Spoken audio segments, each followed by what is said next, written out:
All right.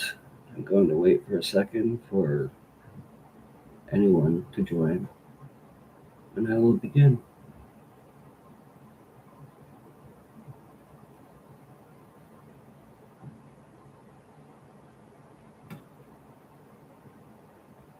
All right, here we go.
I will wait until more people join until we get into the book again.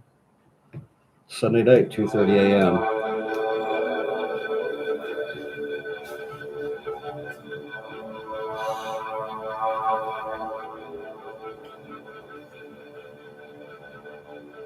There's a chill in my bones. Something's invaded my home. Sunday night, 2:30 a.m. My hands are like ice, then on fire again. My last cigarette, the wages of sin. Just after midnight, there's a darkness all over. There's darkness all over. There's a darkness all over this world. The shift in the poles, the rise in the seas. From the corner of my eye, I see you looking at me, and it makes me wonder how long I got to wander. Making me wonder how long I'll wander for the rest of my days. Hey, look at the woman in the red dress. For the rest of my days. What did he do? There you go.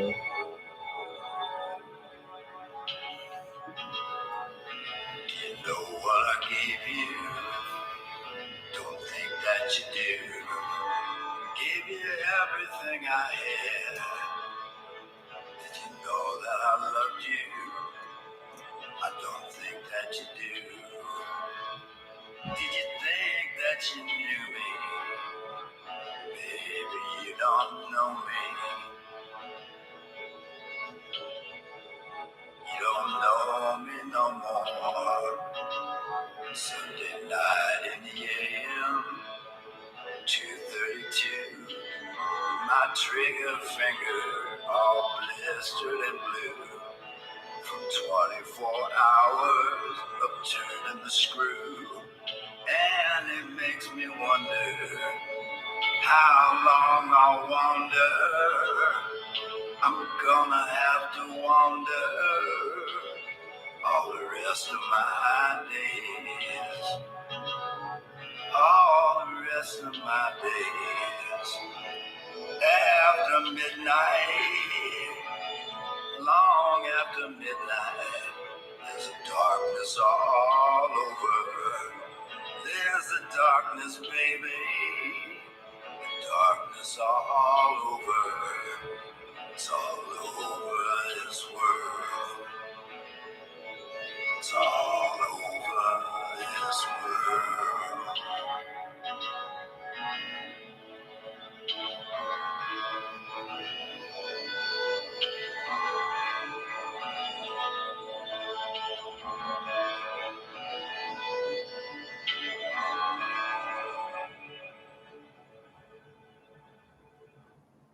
Chicken out past.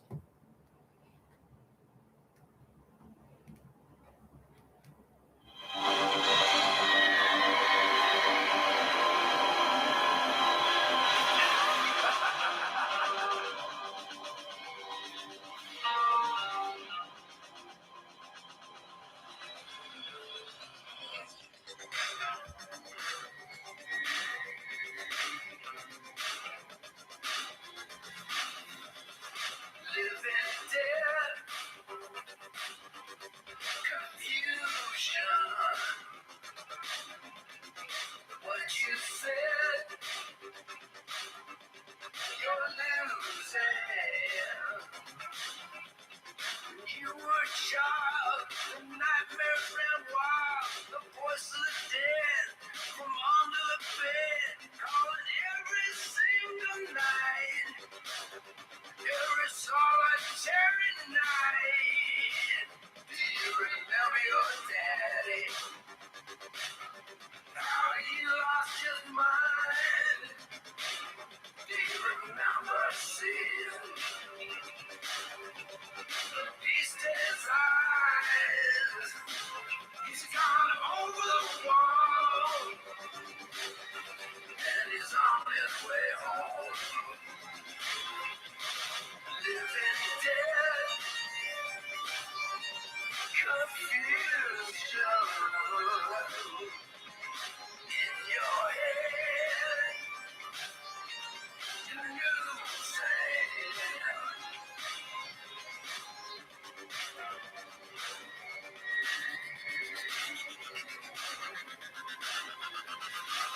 your daddy's on the wall. Your daddy's on his way. Your daddy's coming home. He's only 2 states away. The animal bred collusion. You've been led suspicion. Limited contrition. Turn the key, ignition.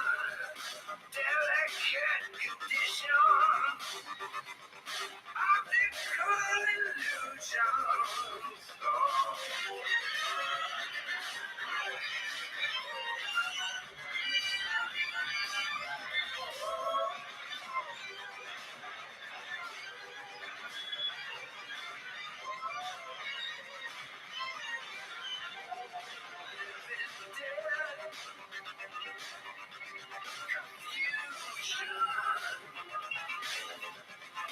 What you said, you're losing.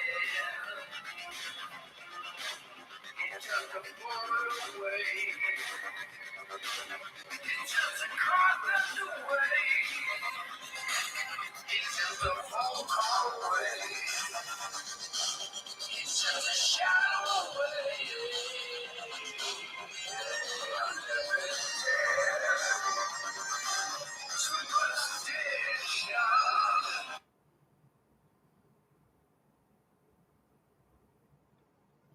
This song by Mark Lanigan on the album is called No Justice. This is American Primitive Radio, coming to you from East Los Angeles. Hey, Lana. Love you too. Good to see you finally.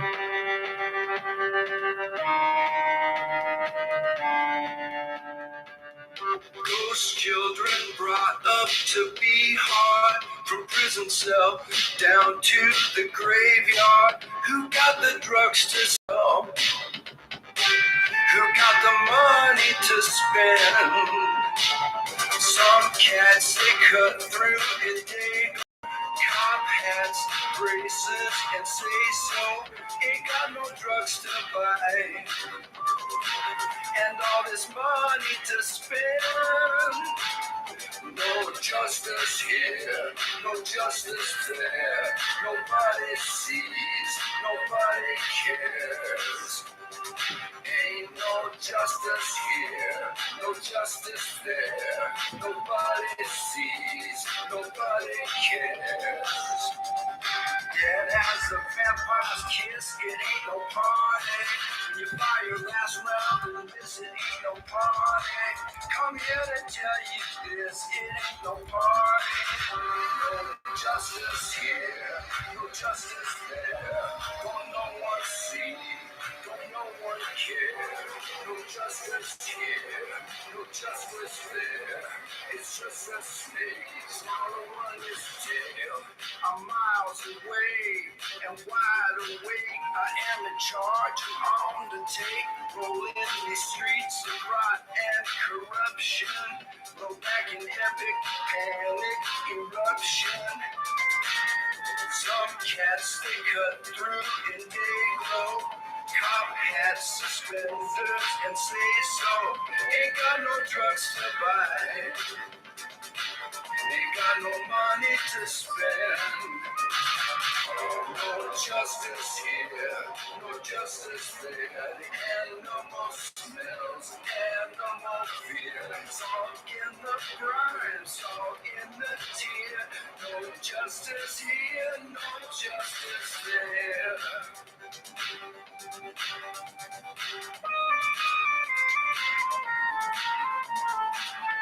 Those children brought up to be hard, from prison cell down to the graveyard. Who got the drugs to sell? Who got the money to spend?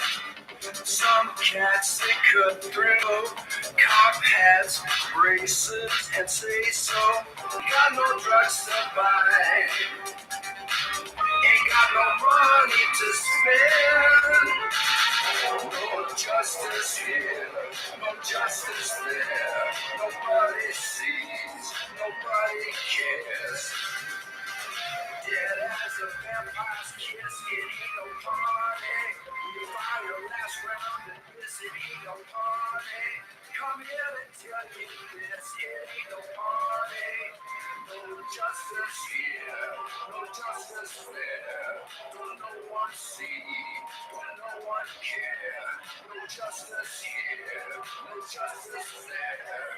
It's just a snake, swallowing his tail. I'm miles away and wide awake. I am in charge, on the take.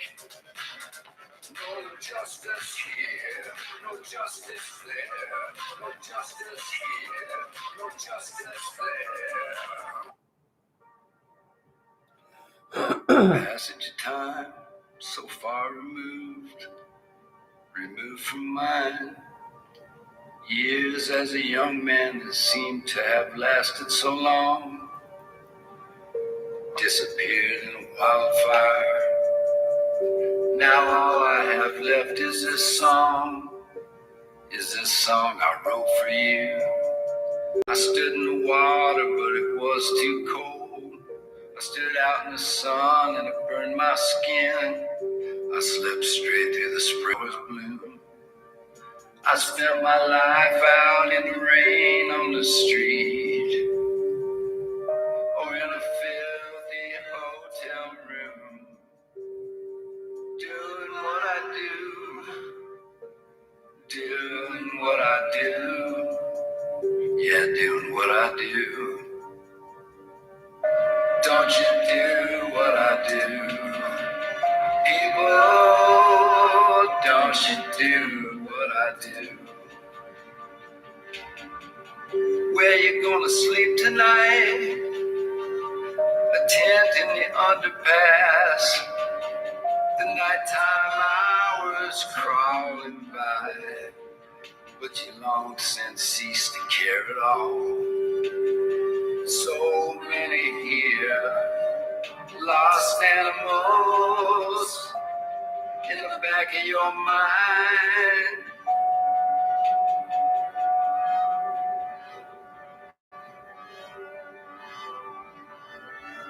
You got to find it again someday if you live that long.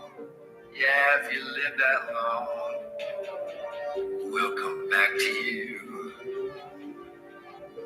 Transit comes and goes away.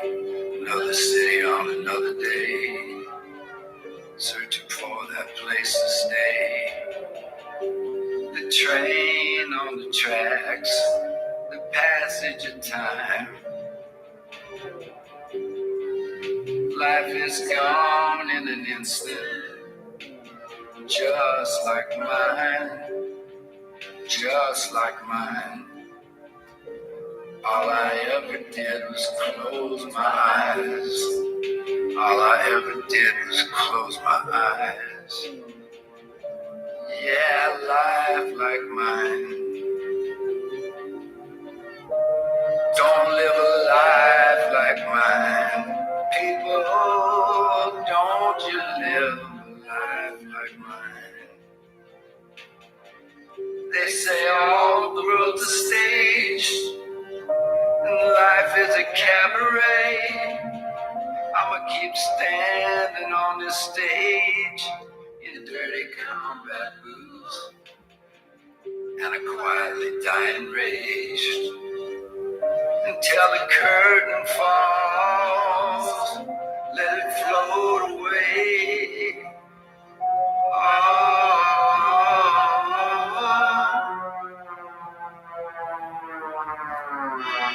All the world's a stage. Life is a cabaret. Keep standing on this stage until the curtain falls.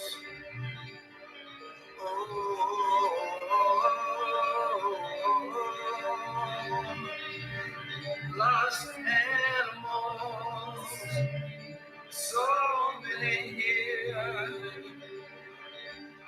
looking for home, looking for a place to stay.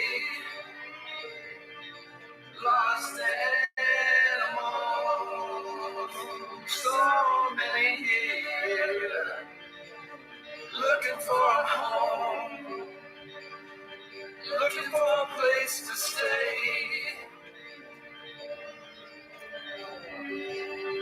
Keep standing on this stage. Lost animals, lost animals.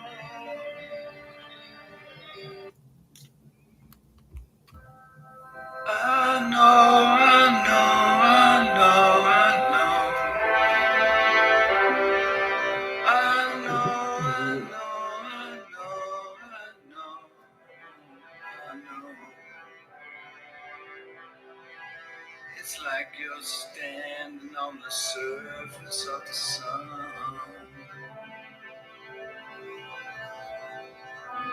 An angelic vision, but still just flesh and blood. And you'll only live this once. Remember Remember that, remember that woman. Remember that woman.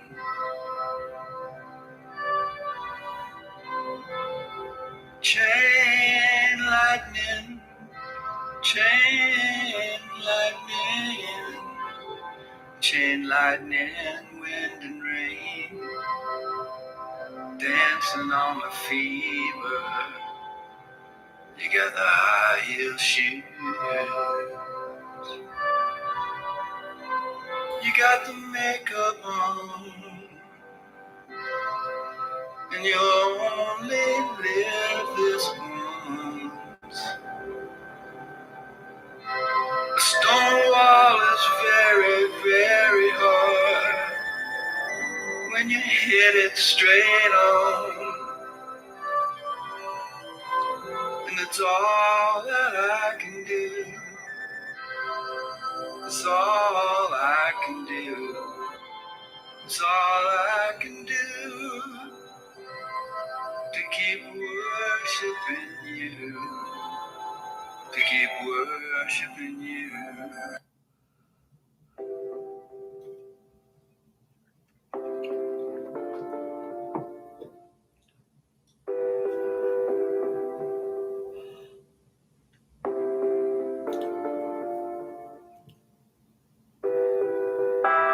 Lay me down under a sycamore on sandy ground.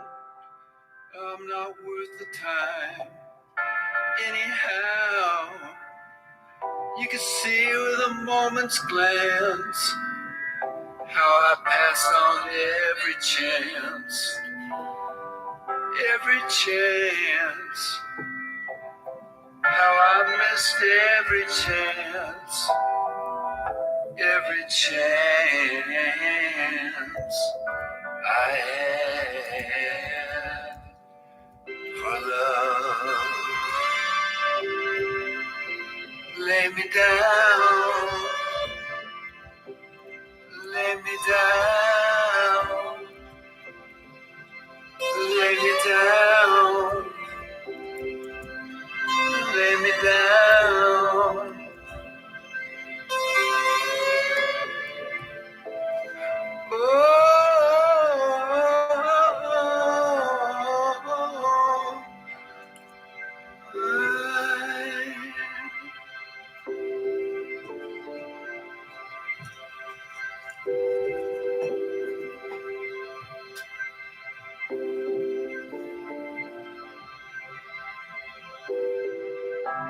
Lay me down, I'm ready now. I ran so fast that life suddenly passed while I was locked behind those rusty bars, gathering scars, and thought myself too far gone, too hard, too hard for love.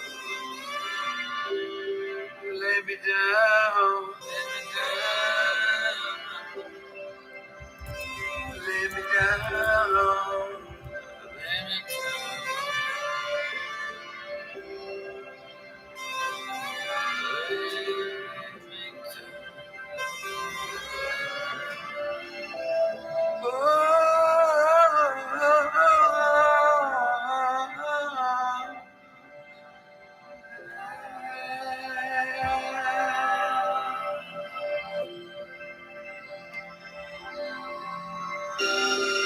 lay me down. I need someone now, just bleeding now, but I'm not worth a dime. Anyhow, I can't make it no more. Alone behind the door, I'm dying all the time. Too late, I open my eyes. Lay me down, I need someone now. Will you be there? Will you be there when I ride my love?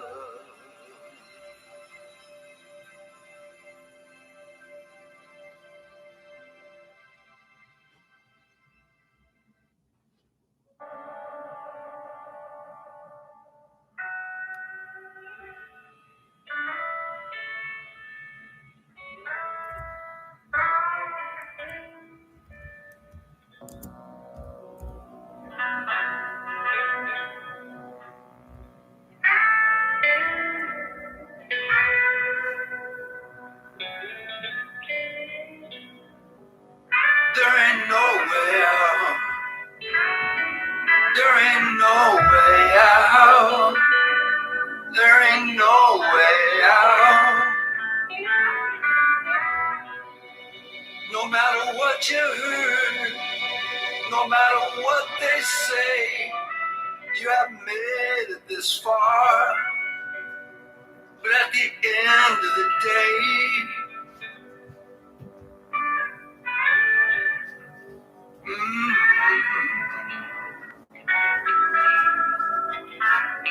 you can't last forever. There ain't no way out. No matter how high you climb, no matter how you try, sure as hell you can fall. Sure as hell you're gonna die. No matter what you thought, no matter how hard the rain or how deep your pain, you can't run fast enough. You can't outrun the train. There ain't no way out, and just one way down. There's no way out. No cars of cash, no silver gold. Man is muscle and mud, only tears and blood. You can't take it with you.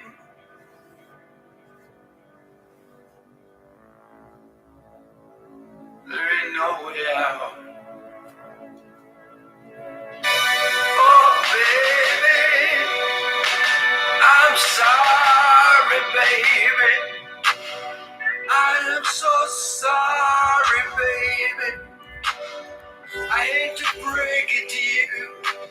I hate to bring you the news, but there ain't no way out. There ain't no way out. No matter how high you climb, whatever treasures you find, you have lasted this long. You have made it this far. Oh, but it can't last forever. Oh, baby, I'm sorry, baby. I am so sorry, baby. I hate to break it to you. I hate to bring you the news, but there ain't no way out. There ain't no way out.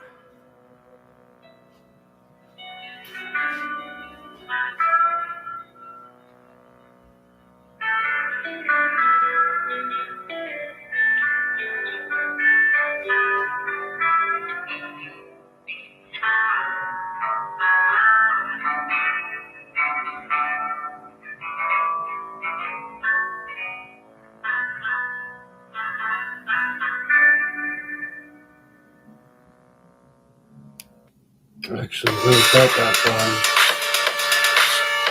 Right? I felt that song.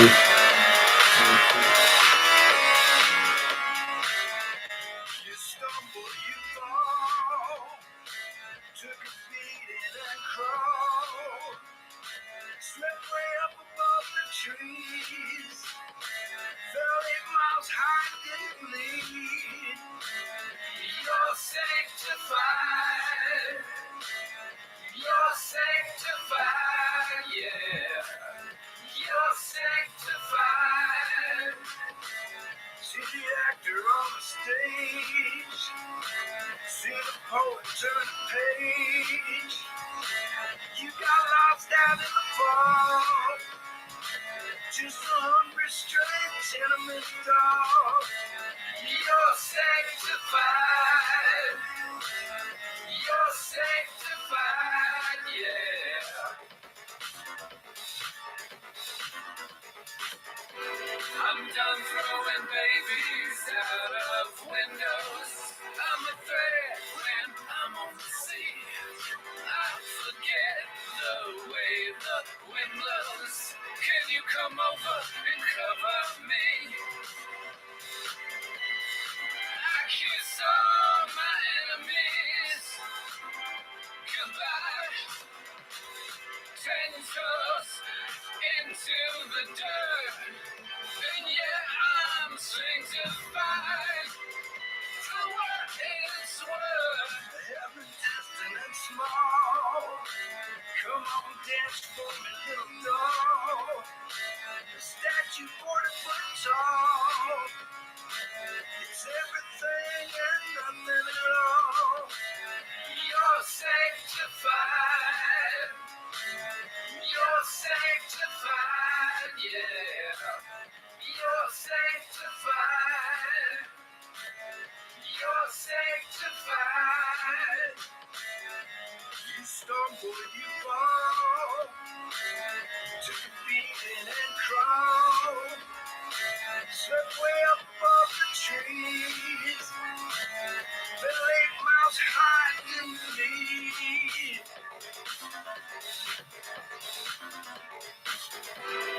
When it's reckless, you know how it goes. I forget what the numbers mean. Push a hole into your windows. It's just me, don't call the police. I miss all my enemies. That guy, red beams intended to hurt. And yet I'm sanctified. For what it's worth. You're sanctified. Everyone say you're sanctified. Yeah. You're sanctified. You stumble, you fall. Took a beating and crawl. Yeah. It's gonna bury you up. And you think it's love. Yeah. Think it's love that you're feeling. Think it's love. It's gonna burn you, son, and throw sand in your eyes. It's gonna send you on a run, and you never arrive. You think it's love that you're feeling. It's gonna bury you up. Yeah. 'Cause you think that it's love. Think it's love that you're feeling. It's gonna burn you, son. It's gonna make you blind. Gonna send you on a run. And you never arrive. It's gonna hurt you some. It's gonna tear you up. 'Cause you think that it's love. It's gonna tear you up. It's gonna hurt you some. It's gonna burn you, son. Yeah, it's gonna hurt you some.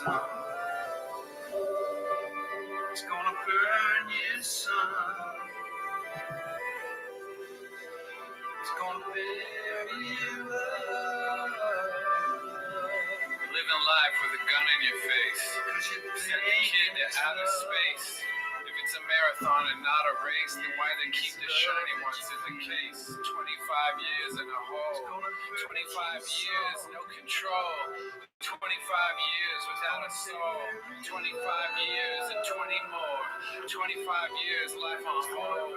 25 years now I'm old. 25 years. At this time that this was being written, it was 25 years since Kurt Cobain's murder. So bold. 25, 25 years in the gold. And now I gotta thank God for sparing me. All the dead friends walk alone in eternity. My last demon just died right in front of me. Maybe they were saved. And I'm the one on the run. Endlessly.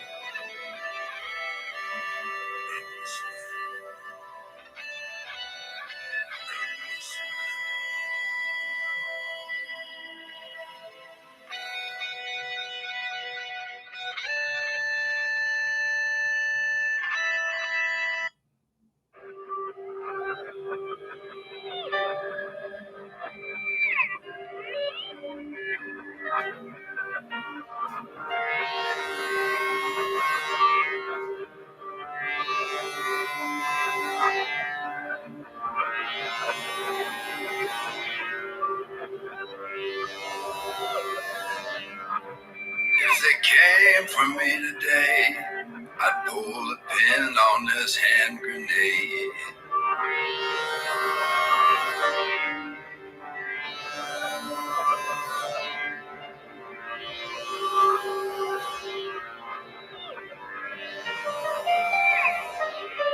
For a year or maybe two, me and the boss toiled on the land. He taught me to sing and I was reborn. He said that I should lead a band. As we stripped the trees from the forest floor. As we stripped the trees from the forest floor. As we stripped the trees from the forest floor. As we stripped the trees from the forest floor.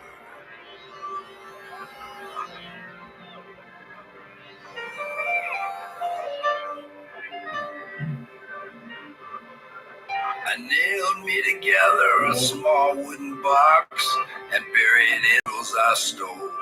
Some jewelry I had stole for her, rubies, jade, and diamonds.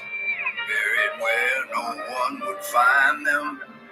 Buried where no one would find them.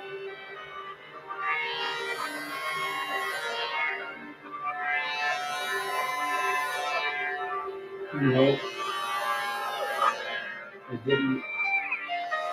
One day sheriffs came for me with handcuffs and accusations. In the tiny jailer's cart, I thought I'd choke from suffocation. They locked me in a hot metal shed for a month and 10 more days. Thanks to God, and I did pray. They threatened forever I would stay. But my only worthy crime was loving her until I died. To me, my one and only crime was loving her until I died.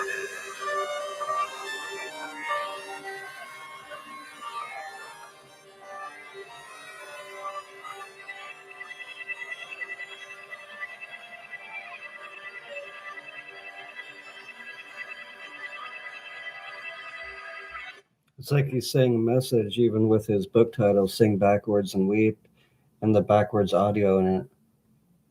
Like, go backwards into the past and realize this is what I'm talking about and referring to, and weep all over again.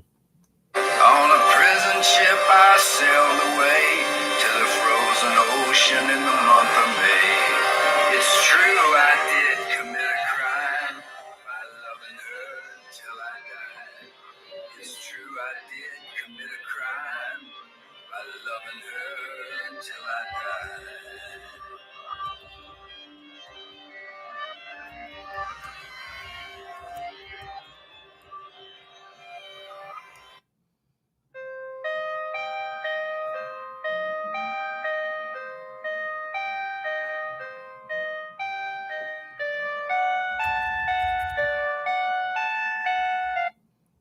And that song was Crime by Mark Lanigan. Okay. Let me download it and I'll do that.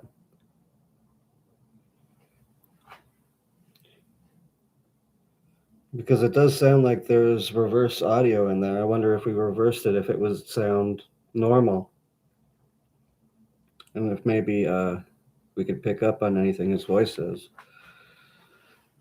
Let's do that for the first time. Do a reverse audio shock on him.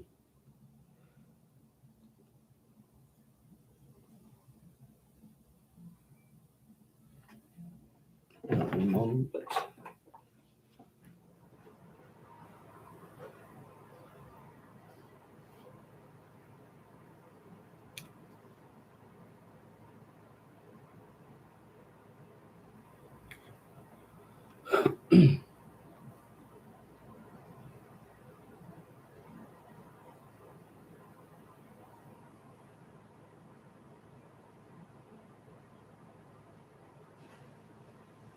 All right, just a sec.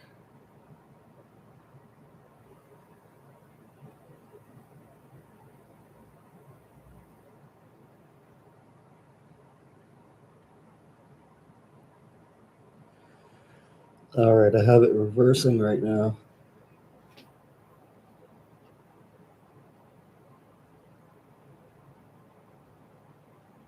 Right.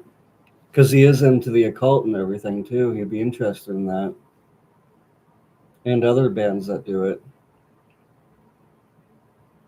It's almost done reversing.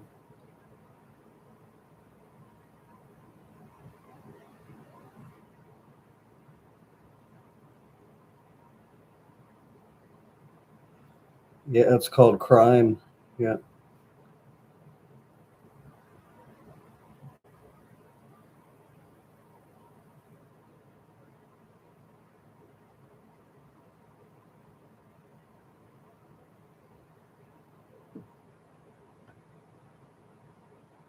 What's freaky is that outline of Mark in the greenhouse is actually the same kind of writing that Mark has that he gave a sample of for Tom Grant.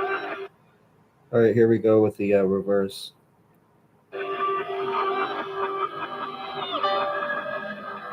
Let me turn the volume up a lot on it. I'll amplify it.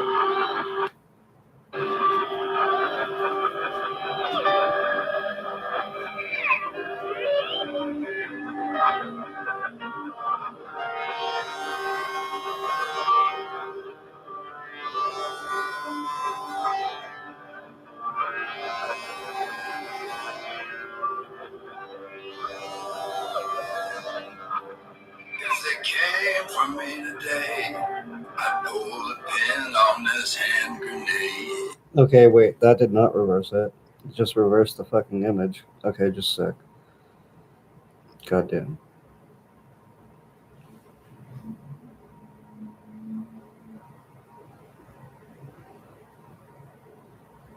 How do you reverse the audio?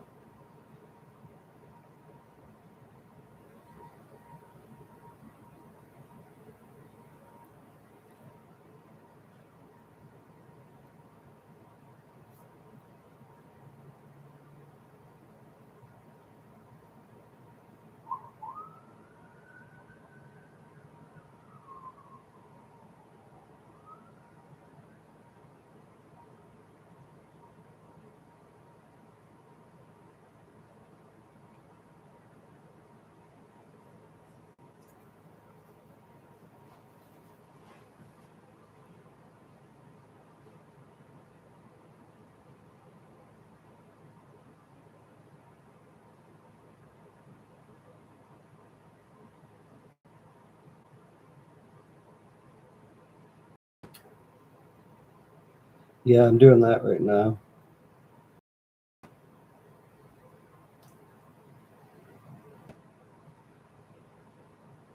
All right, hopefully I got it.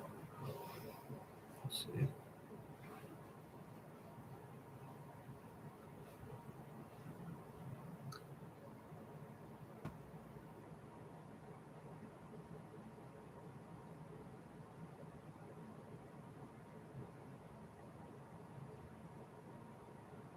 One second.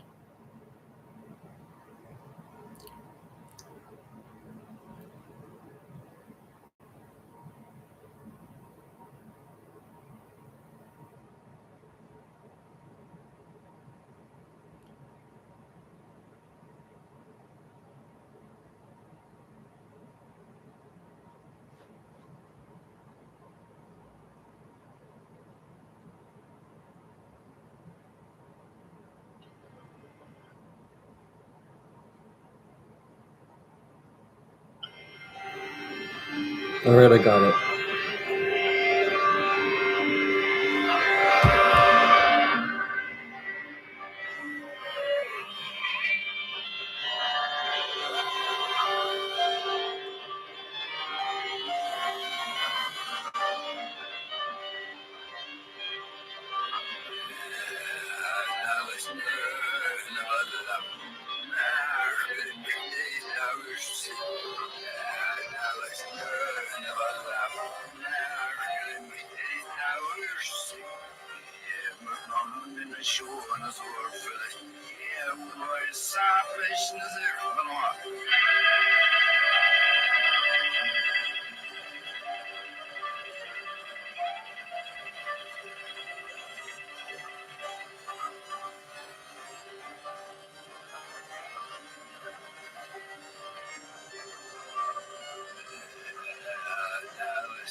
What's the one I can't say him? Did you hear that, or am I wrong?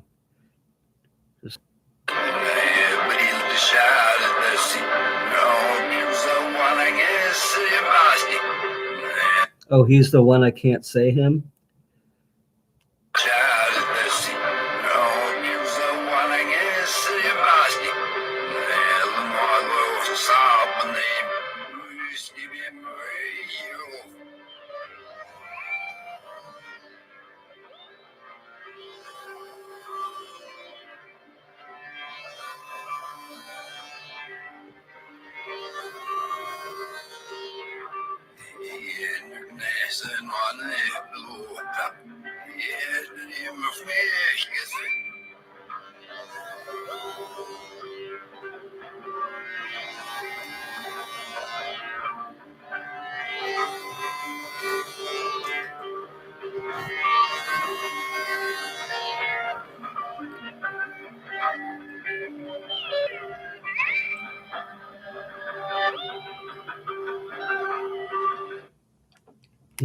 Let's try Sunday night in the AM.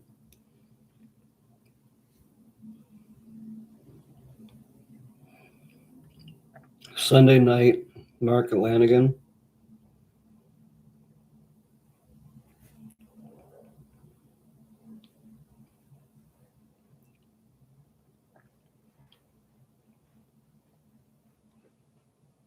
Hmm.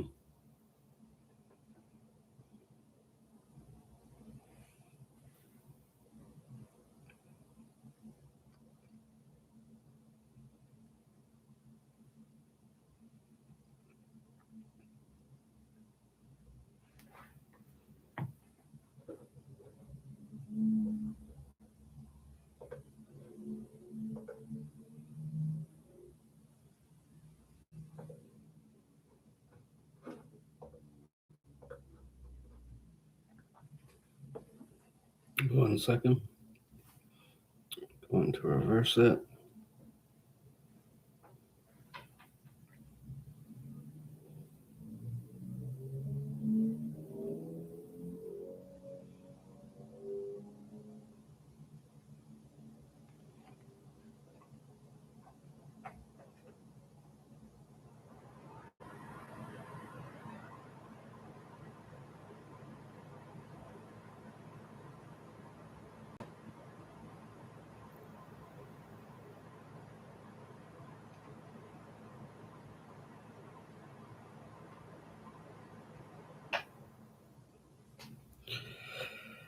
All right, going to play Sunday Night 2:30 a.m.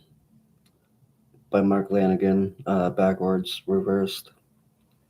See what we can pick up on. 1 second.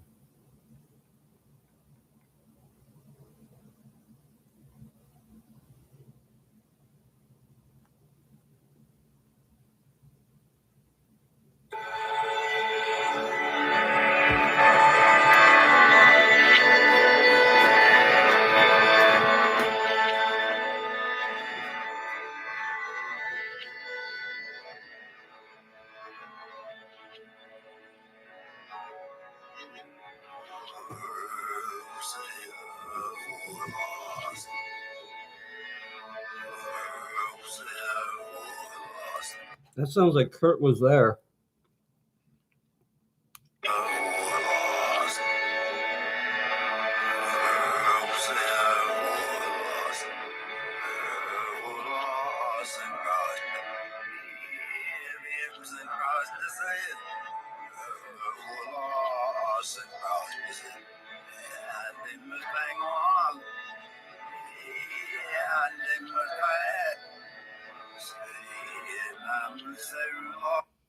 I heard Hang On.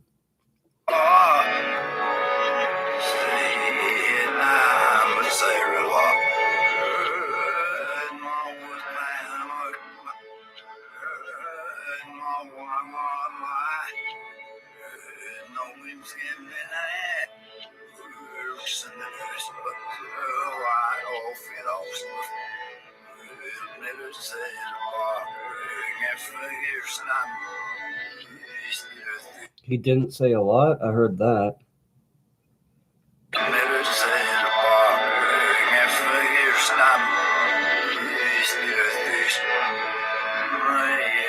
Should I slow it down?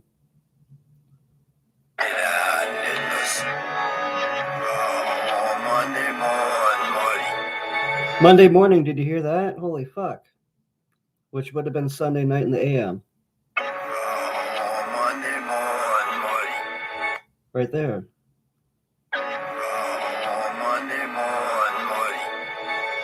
You too, Atlanta. Love you too, Atlanta. Party? One man party? One party?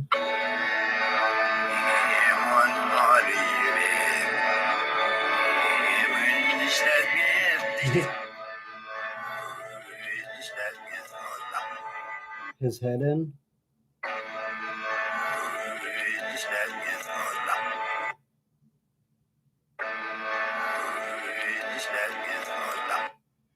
Rude his head in what?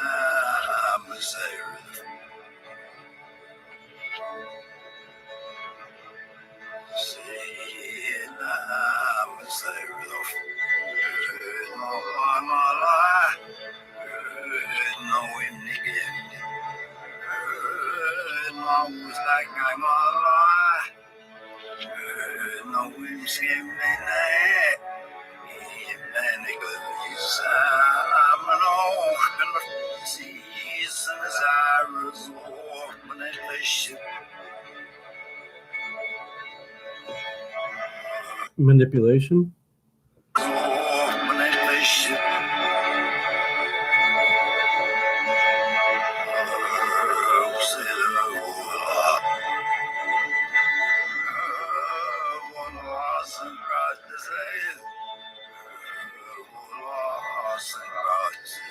Kurt wasn't something?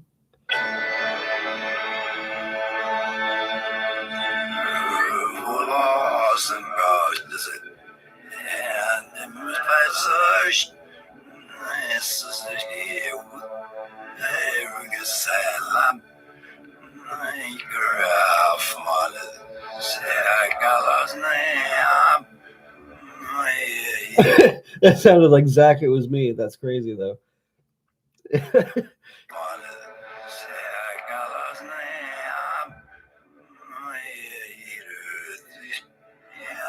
You can tell the sadness in his voice, though, for real, when you hear it.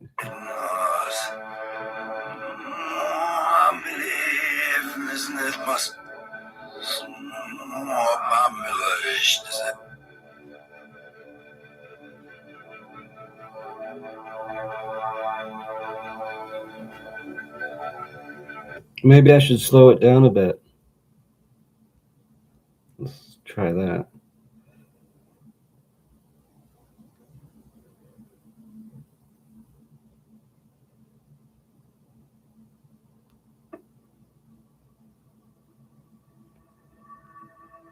Mm-hmm.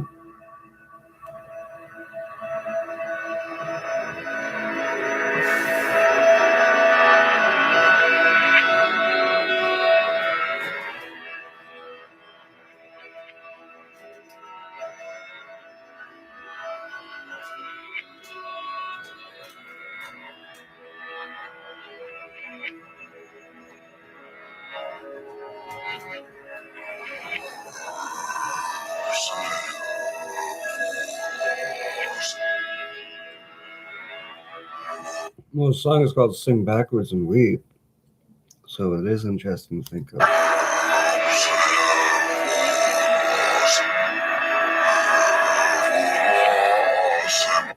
Nope.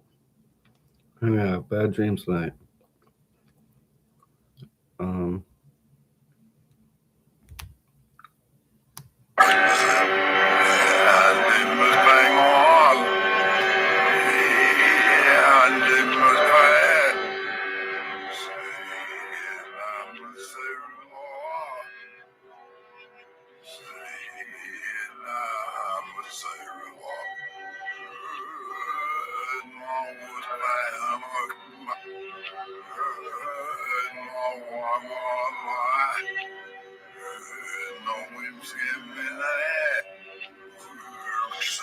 Hit him in the head. Did you hear that? Holy fuck.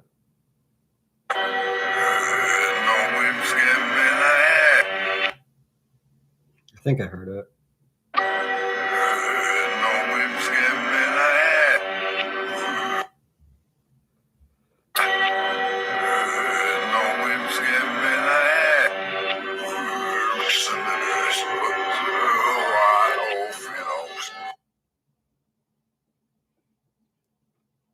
I know this is crazy, but there is something to this reversing. You can just look it up on YouTube as well.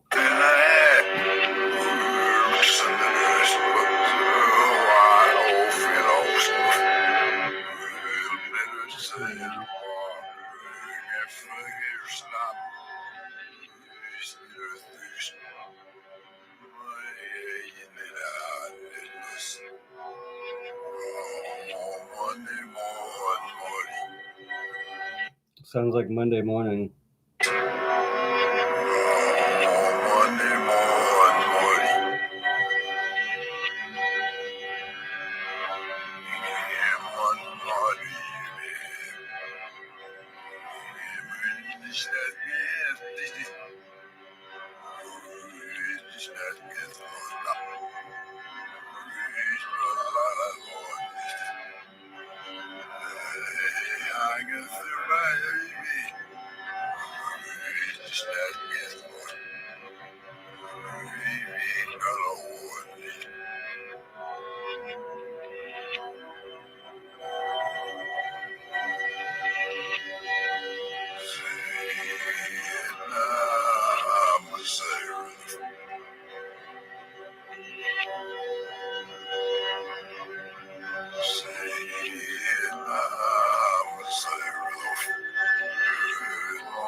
Something about Jesus, I resort the manipulation right here.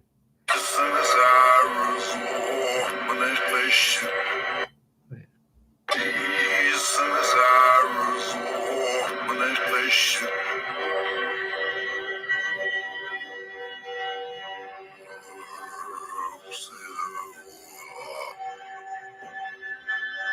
Sounded like Jesus, I resort to manipulation.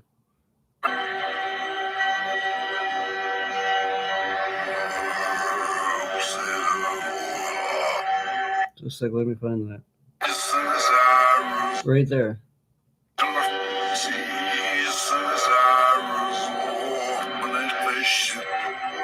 Hear that?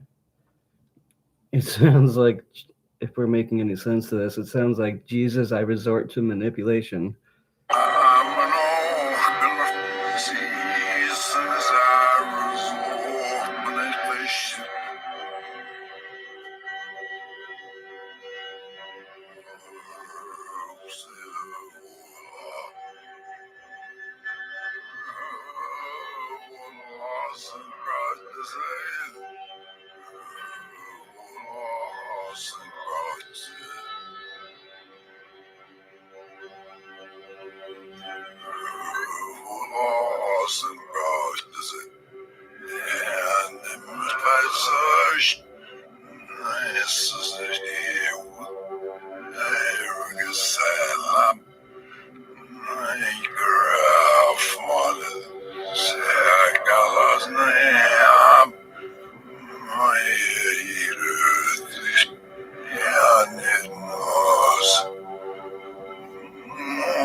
And it was. Yeah, and it was. Like he's talking, it was me. And this is right at the end of the song where he's putting out this verse. This part. Okay.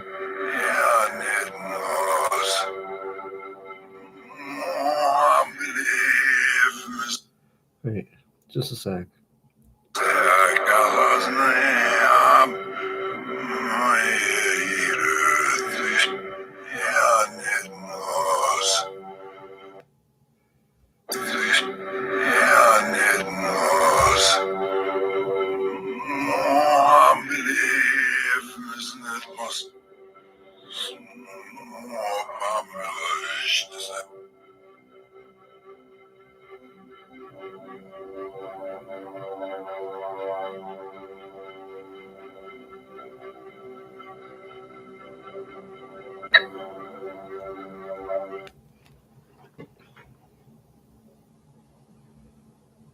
All right, my phone needs to charge for a bit. That's crazy, though.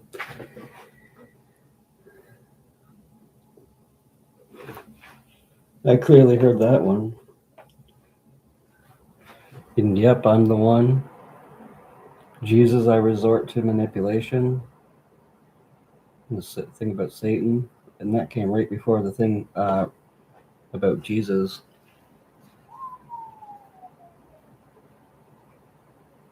Kurt was there. Yeah. Yeah, it's something like it picks up in their voice tone and everything. And we should go over what that is.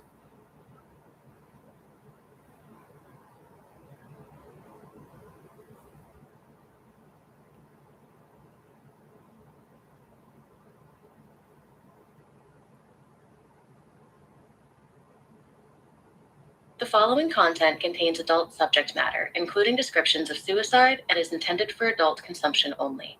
It may not be suitable for all audiences, therefore discretion is advised. Even legendary superstars want no hidden agendas, no secret messages, no sham, no deception. And yet one of the most controversial issues in the rock music industry has been the use of subliminal messages hidden within the music. In other words, deception. What is backmasking? Does it truly exist? Can the subliminals actually affect the listeners? Who is going to the trouble of concealing those inside-out missives in today's rock music? And the bottom line, should we be concerned? The subject is a puzzling one, overshadowed with controversy, and hard-tested answers are as hidden as the subliminals themselves. However, to provide some answers, the Peters brothers, two of the most authoritative spokesmen in the Christian community on the general topic of rock music, have employed the same thorough research and documentation given to their best-selling book, Why Knock Rock, to produce this fascinating expose on backmasking. Dan and Steve Peters look first at this controversial subject from a historical perspective and present. Some people might think it's ridiculous, but Mark Lanigan and even Don Carlson that are into the occult are into like this kind of stuff. Like I heard them speak about this in the interview together about it and bands that they like that did it. Evidence that these secret messages do affect their listeners. After dark. Then they expose the actual cases of subliminal use by rock groups, past and present. Listen now as the Peters brothers explore rock's hidden persuader, the truth about backmasking. Steve, this subject of backmasking has been one sweeping the nation for quite some time. I'm amazed at how many young people and parents come up to us at our seminars and say, what's going on with backmasking? Maybe to help some of our friends, we should spend a little bit of time talking about some of the history of backmasking and just where it came from. Yeah, like what is backmasking and does it really exist? Maybe to help on this tape today, Steve, we should mention the fact that we're going to deal with several different kinds of things, and we're going to lump them all under the subject of backmasking. What things are we going to deal with? Well, let's deal with the question of subliminals in general. Can they influence human behavior? That's a good question, and it's very hotly contested. Is it ever a hot one? Okay, then let's also talk, Steve, about backmasking as being things that a recording artist will intentionally record backwards on one of his albums. You can usually make those out pretty clearly. Yeah, I mean, it sounds like he's speaking in a foreign language when you play it forward. We'll play a few of those. What's the third one? Okay, and then let's also talk about probably the area of greatest controversy, those subliminals, or those messages that make sense when played both forward and backward. And those are the ones, Steve, that are really going to make your hair stand up on end. You know, it was in the early 70s that accusations were hurled at a lot of the different rock groups that they had put subliminal messages on their tapes. And of course, it was in the 1950s that it was first proven by the use of flashing subliminals on a movie screen that people would buy more popcorn, they drink more Coca-Cola if a command was flashed subliminally: eat popcorn, drink Coke, etc. And I would think of that Bible verse too in 1 Peter 5:8 and many other ones, how important it is for us to beware that Satan's not getting an advantage of us, and that we've got to be on guard is really what it says. Now, see, the first documentation we have of subliminals actually being used on radio was back, I think, about 1957. It was a Chicago-based radio station called WAAF. They were selling advertising space of $1,000 for 400 messages given over a several-month period. That was the first time that they actually used them subliminally on the radio. And incidentally, Steve, recently, a Canadian radio official reported that both Radio Moscow and the Voice of America were using subliminals to influence the listeners of their programs. It's amazing. Steve, go on with me and talk about Del Hawkins from the Southern Illinois University. Well, he did test back in August of 1970. He released this report, test of 96 people who were given these subliminal messages that he had contrived. And they indicated that there was a simple subliminal stimuli can serve to arouse a basic drive such as thirst. I know there's many people, they argue, Steve, well, sure, maybe there's subliminals in there, maybe there's backmasking, in other words, things recorded backwards, but there's no way that I can believe that it'll influence my behavior. Dr. Hal Becker, and this guy is pretty credible, Steve. He carries a degree from Tulane University, MIT, Princeton, George Washington University. He's been on the staff at Tulane University. Okay, we believe you. Okay, go on and on.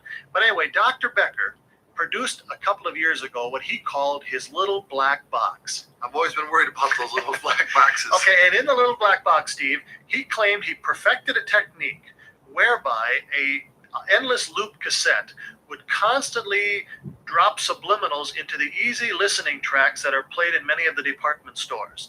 Now, at that time, when this was reported in Time magazine, Dr. Becker claimed that his message on these machines that were being, I think, played like 4,000 times an hour were saying such things as, I am honest, I will not steal, shoplifting is a crime. Well, could you hear these with your ear?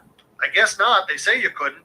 But according to the studies that came out after that, they saw the amount of shoplifting drop dramatically. One particular set of stores claimed to have saved up to $600,000 over just a 9-month period as a result of the little black box. That guy ought to know what he's talking about. He's received over $1 million in research funds. He's done all right, that's for sure. Now, the question has been, well, if these things really do influence human behavior, how come there are no laws against them in the United States?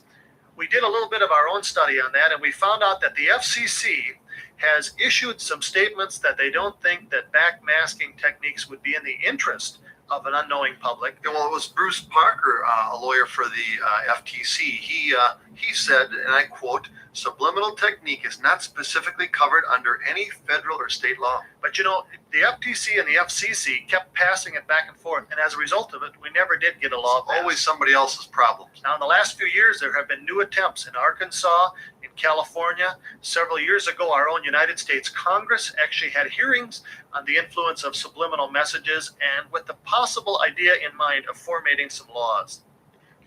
Steve, Dr. Hal Becker went on to talk about this whole idea of influencing, in fact, controlling people's behavior. Why don't you give the quote we came across that Becker had, what he had to say? I see no reason why there won't be audio conditioning the same way we now have air conditioning. Oh boy. Steve, the thing that concerns me here are the potential abuses. Can you imagine that this unknowing public could be influenced not only not to shoplift, but they could be influenced to buy this product or that product, or even change your whole value system? Aren't we going overboard, though, Dan? Isn't this, aren't we looking for a communist under every bed? Aren't we looking for a subliminal message in every commercial?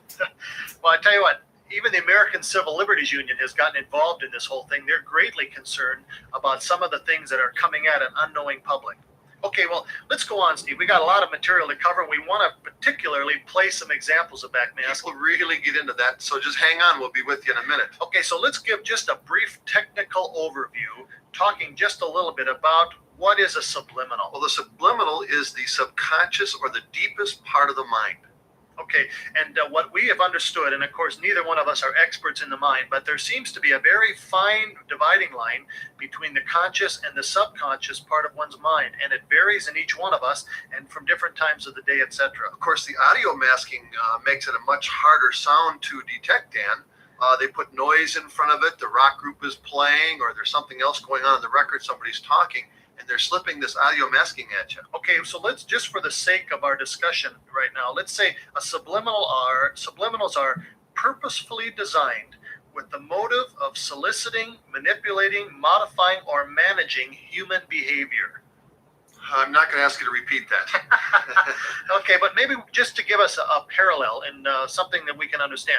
Let's talk about a computer. Well, the concept of a computer and its programmer provide a pretty good analogy to that.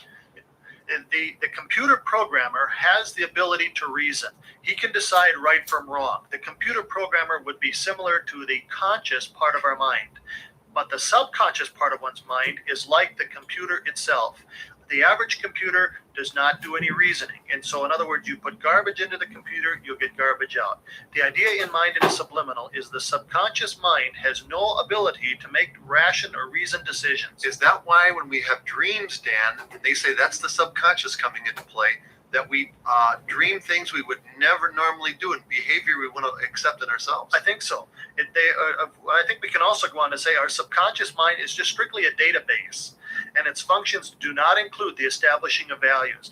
That's what concerns us, Steve, is that some of the subliminals we've come across in the area of rock music are suggesting values that are so contrary to traditional family values. Dan, now this isn't only subliminal. Of course, when we do our entire seminar, we talk about a lot more than backmasking, how important it is to listen to the music forward, what they're trying to slip into your value system. Like somebody listening to a current rock song that we'll perhaps play for them that would suggest they should smoke marijuana, they'll say to us, well, I've never smoked marijuana. I haven't run out to buy a marijuana cigarette. Dr. Lloyd Silverman from the psychology department at the New York University says there are two brain centers that deal with outside stimuli. And Steve, what he suggests is that the mind, if it doesn't need the information right away, will strictly hold it and will place it, say, in a holding pattern. And by repetition, that subconscious mind builds up this new attitude or this new information until when the opportunity presents itself, it could actually influence a person's behavior. And that way, a notion that most people would really reject at the first onset, such as Satan is God, that would be allowed to be stored, Dan, for future access. And Silverman also suggested this, Steve. He suggested that people with a strong moral base in their life, such as people who follow the Ten Commandments, would not be as susceptible to negative substimuli, perhaps because they've got this foundation in their life. You know, that's kind of interesting, Steve. There's a lot of rockers that follow the if it feels good, do it type of attitude, or maybe you could call them humanists, if you will. They don't have a real strong moral base. Silverman's work suggests they might be more susceptible to these subliminal influences. He went on, he was quite a researcher, and he discovered that it was possible to make some individuals either sick or well, Dan, by exposing them to subliminal messages telling them so. And we've seen that happen in school. You know, you used to pick on the one kid and say, boy, you look sick today. And the half dozen other kids do that. Man, the kid feels sick after a while. Boy, we ever getting bad here. But Wallace Leben, he's a psychology professor and psychotherapist from East Lansing, Michigan, claims now that there are over 1,000 studies that verify the effectiveness of subliminal messages. And here's what he said. What we know today is that the brain sees and hears more than the eyes and ears. What we further know is that it takes certain frequencies of light and sound for the conscious mind to pick it up. We want to bypass the censorship of the left brain and go right to the right brain, which controls our attitudes and our habits. Well, it was back in the 60s, of course, that the Beatles came on. Dan, you remember them on the Ed Sullivan Show and sweeping the country. I remember some of our relatives even had to change their hairstyle, and I think I'm looking at one of them. I tell you what, Steve, the Beatles absolutely swept America with the revolution in 1964. In fact, they called it the first British invasion. It was in 1968 they released that double album, the Beatles, commonly known as their White Album. The Beatles hyped a Paul is Dead sales gimmick on that record, Steve, trying to see if it would help encourage the sales of the White Album. And did it ever? I remember the kids running around saying, hey, Paul McCartney is dead. And, of course, they were the biggest thing known to Minnesota at that time, and I think the world. Now, Steve, we're going to play for our friends here today a example from the song Revolution Number 9 on that White Album, and let people hear what it has to say. Now, listen real closely to this man saying, Number 9, number 9, number 9. Now, the Beatles, especially John Lennon, claimed that they had no plan to use this number 9, but it keeps getting repeated in this weird song over and over again. We'll play it for you forwards, and then we want you to listen closely to what it says backward. 9. Turn me on, Redman. Turn me on, Redman. Turn me on, Redman. Turn me on, Redman. Turn me on, Redman. Turn me on, Redman. Can you hear it saying, turn me on, dead man? Turn me on, Deadman, and it goes over and over and over That again. Is really rather clear. Steve, let's play another one off this same album, off the White Album, and this is still on the same song. He says, the night watchman in a blue suit. Listen closely because it isn't very loud. It's in the background, but one of the voices says, the night watchman in a blue suit. Listen to it now. Now we're going to play that same example for you backwards, and we want you to hear him say, I'll just give you a little introduction so you know what he's saying. We'll sling them up. Don't stop beyond that. Now. And then you hear what sounds like gunfire. Whoa, that's like the Manson murders. And this was the album that Charlie was obsessed with. Again, we'll sling them up. Don't stop beyond that. Now. And then gunfire.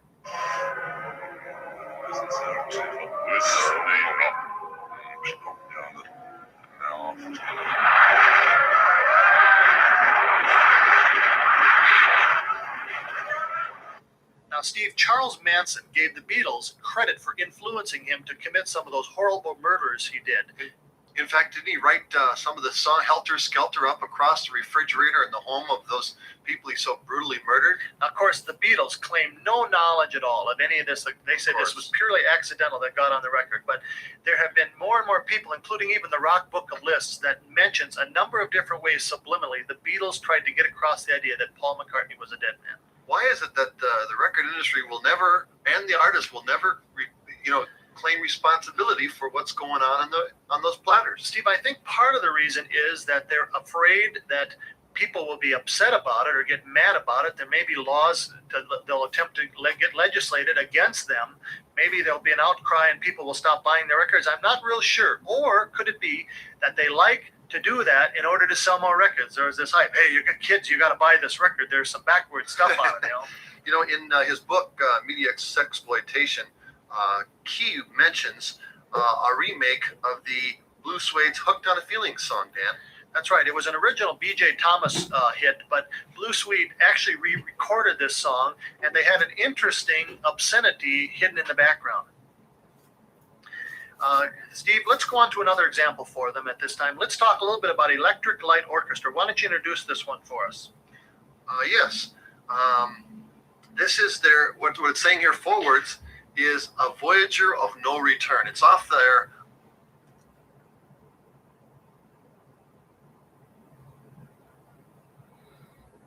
I'm sorry, but Rivers is not Kurt Cobain. Kurt died. His friends seen him get attacked in the basement. There's real trauma here and a real crime. El Dorado album. Of course, they've got their little insignia on all their albums. They're easy to pick out of your record stack. Listen to it as it plays forward here. On a voyage of no return to sea. Okay, now, Steve, as we listen to it backwards, I encourage our listeners today to listen to him saying, Christ, you're the nasty one, you're infernal, meaning, of course, hellish, hateful, or abominable.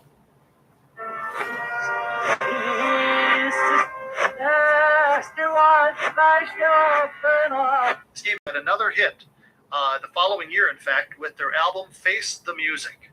We've used this one many times in different seminars, Dan. What does it say forward? Well, it comes, first of all, off their Fire is High. Before the lyrics speak, a secret message is actually recorded. Now, this one is real obvious. Maybe obviously recorded backmasked technique. So this was done on purpose. This was done on purpose. It makes no sense. Yeah, it makes no sense when played forward, unless somehow the engineer in the booth was too high on marijuana. He couldn't figure out what he was doing at the time. But so when it's played backwards, Steve, we want them to hear what it says. What does it say? Just to help. Okay, the music is reversible, but time is not. Turn back, turn back, turn back.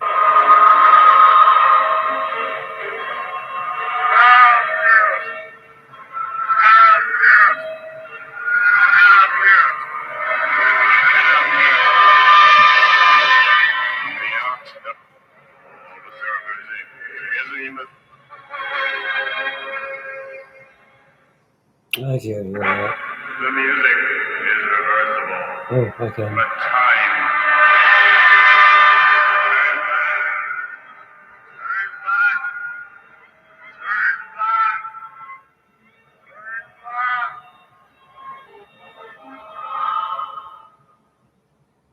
Pink Floyd put out an album several years ago called Animals. On their song, Sheep, on this album, they employed a technique that's a little different than the ones we've been talking about so far. We'll build it up here a little bit in that this whole song builds up. There is then a long instrumental, and then there's a voice you cannot quite hear clearly in the background. And it's not recorded backwards, it's recorded forward, but it's extremely muddy. I know this song has really shaken up a lot of people. Now they're actually using the 23rd Psalm, but I want you to notice as we play it for you that there's a little twist of what direction they go with the 23rd Psalm.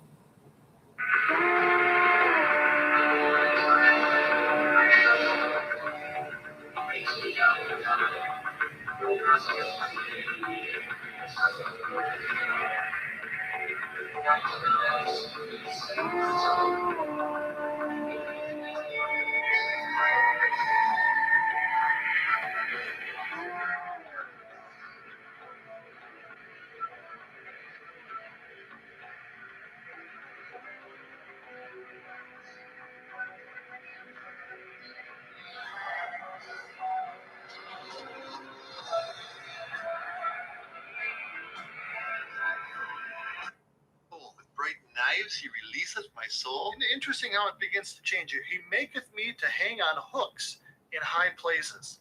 He converteth me to lamb cutlets. You gotta be kidding. For lo, he hath great power and great hunger. When cometh the day we lowly ones, through quiet reflection and great dedication, master the art of karate, lo, we shall rise up, and then we'll make the bugger's eyes water. Of course, bugger is a slang term for a sodomite or a homosexual or contemptible person with whom sodomy is committed. So, Stephen, what they're actually doing here, they're calling God a homosexual, a detestable person that they're going to somehow rise up against and destroy. I can't believe how many teenagers and adults can buy records like this, Dan. How are we ever going to answer to God for this type of behavior and supporting these types of groups? The examples of backmasking techniques we've heard so far are intriguing, aren't they? Would you like... I kind of want to go into that just ago. about the Manson Charles thing. This began a year ago when Charles Manson, a man thought to be the embodiment of evil, started calling. If you can find a way and get me a cell phone where I can use it to call, let me get in the game. If you can find a way where you can do what you want to do, but as soon as you get there, you're going to have 15,000 people who are covering up what they've already been stealing and doing. Go in there and kill those people. Or you can think of. I mean, it was insanity.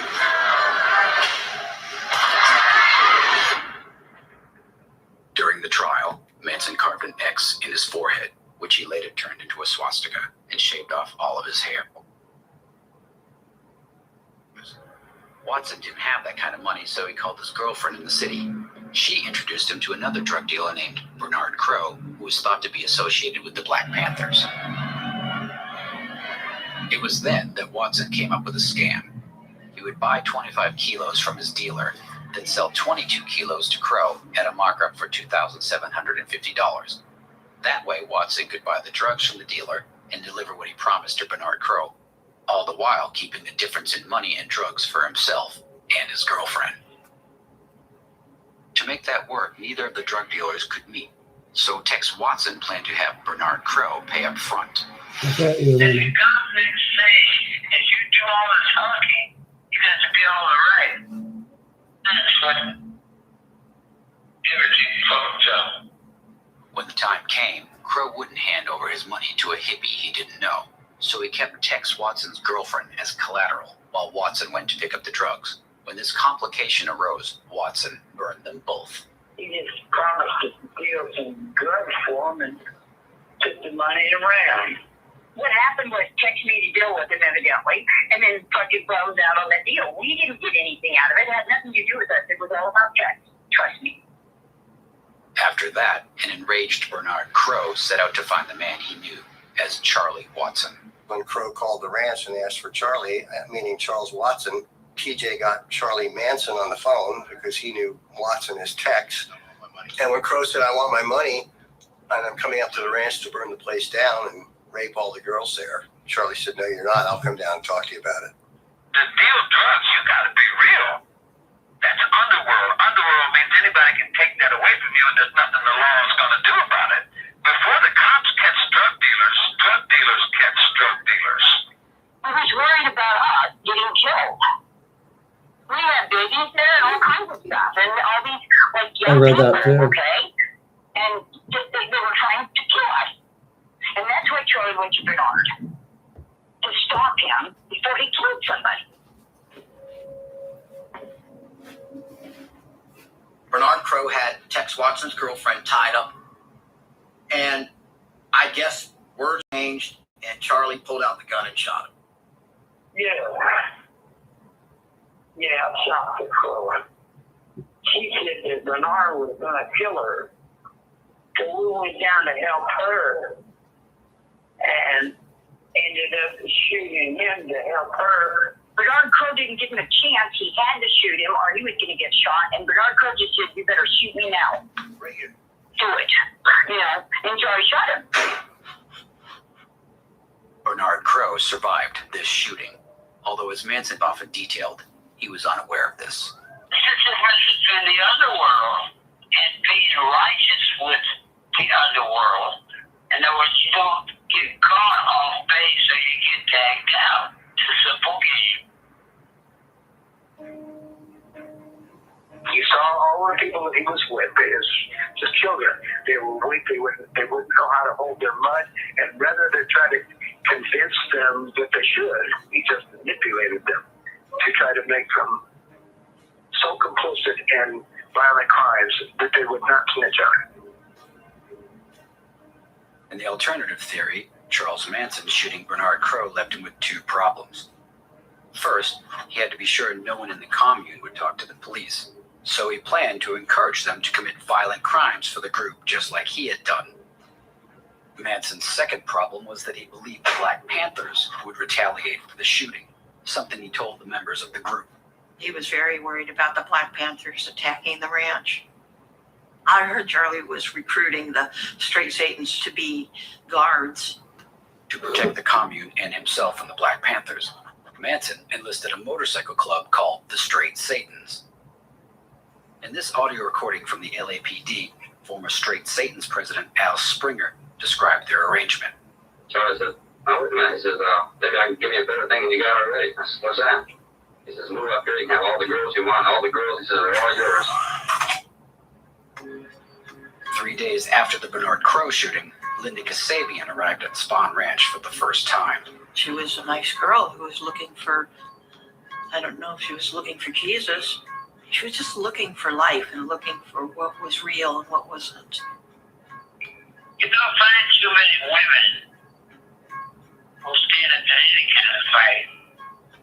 Linda Kasabian's account of this time is critical because she is one of the 4 directly involved with the Sharon Tate murders and only spent a month with Charles Manson and the group.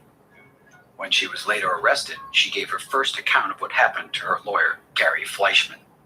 I heard her version of it the first night they brought her back. None of it made any sense. That's the problem.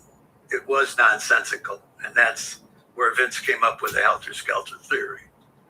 But I never heard that theory during the period I was representing her.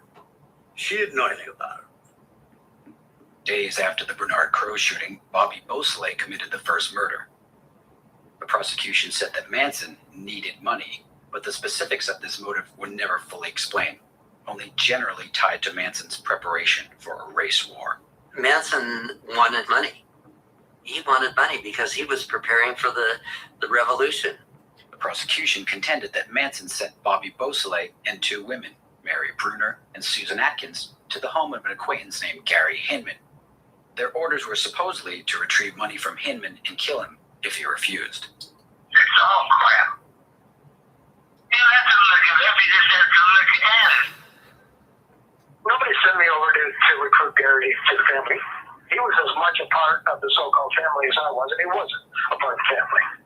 Bobby Beausoleil contends that in the aftermath of the Bernard Crow shooting, Manson's arrangement with the biker gang meant that they were a constant presence at the ranch. 2 weeks before the Sharon Tate murders, Beausoleil said the Straight Satans were looking for drugs, so he offered to sell them mescaline that he could get from his former roommate, Gary Hinman. Beausoleil maintains that the Straight Satans demanded their money back the next day, claiming the drugs were bad. I don't really believe, I think they were trying to get the drugs for free, and they were playing them for a sucker. It wasn't any, bad drugs or anything like that. But both of them were wrong individual. Yeah, I used to travel with a motorcycle, and we were dealing in the underworld, man. That's what motorcycle gangs do. I know the strongest survive. There is a property report of Gary Hinman, and in that property report, they list homemade scales with a white powder. They didn't test it for mescaline, so we don't know if it was or not. To me, that's evidence. With the Straight Satans threat looming, Bobby Beausoleil claims he went to Gary Hinman's house to retrieve the money from the drug deal and return it to the biker gang. I went there for one thing, and that was to collect the money because they have to come along. Mary, had a relationship with Gary, and I don't know why Susan Atkins has to come along. And I didn't see any problem going there. I figured it was going to be no problem. Get the money back, and and come back and give it to him, and it was going to be done. As recalled by Bobby Beausoleil, when Gary Hinman refused to return the money, the confrontation escalated. Along with Mary Bruner and Susan Atkins, Beausoleil stayed at the house for 2 days thinking he could reason with Hinman to give up the money. They wrestled over a gun, which went off, but no one was hit. During the confrontation, someone called the ranch to ask for help. Bobby Beausoleil gained the upper hand and made Hinman sign over his cars. We had these two old wrecks, and I figured between the two of them, they were worth maybe a grand, the grand that they were saying I owed them. With the pink slips in hand, they prepared to leave. But before they could get out the door, Manson unexpectedly rushed in with a sword and cut Hinman across the face. Charlie slashed his face, and he left me with the problem, and I didn't know how to get out of it. I didn't know how to get away without getting arrested. Unless I killed him.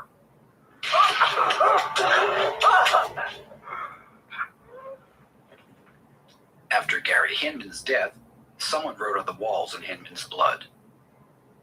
To be honest with you, I don't remember a lot that happened immediately after I having killed Gary. That really devastated me.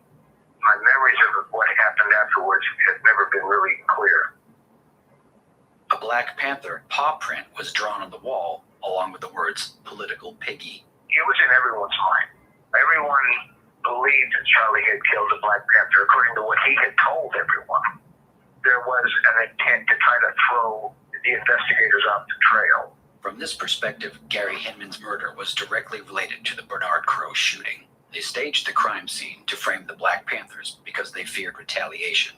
At the same time, Manson's intent to make others complicit had been unexpectedly furthered, preventing them from informing the police about what Manson had done.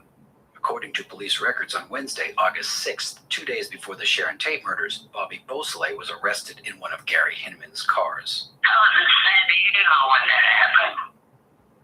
I heard he got arrested for murder. And I thought that the police just made it up. No, I didn't believe it. I think it's important to look at the timing of this. You're looking at these murders that happened on Cielo Drive in Waverly are like 2 days later. I think it's very important that they happened then rather than a month later or 2 weeks earlier. So that indicates that they were a reaction to Bobby's arrest and the idea of getting him out of prison by committing copycat murders. In the alternate theory, 2 days after Bobby Beausoleil was arrested, the group planned to commit an additional murder, which turned out to be Sharon Tate and those who were at her home on August 8th. After this murder, they planned to stage the crime scene to make it seem like Gary Hinman's killer was still on the loose. They reasoned this would compel police to let Bobby Beausoleil go. Charles Manson admitted this was their thinking. He was in prison. He was in the LA County jail when it happened. We were all in the brotherhood. We were all in one family. And we were helping the brother. Happened to be both of them.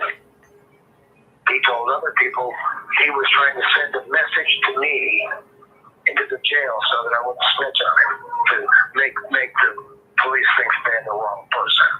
According to Bobby Beausoleil, this is not the entire picture, but reaffirms Manson's deeper motive.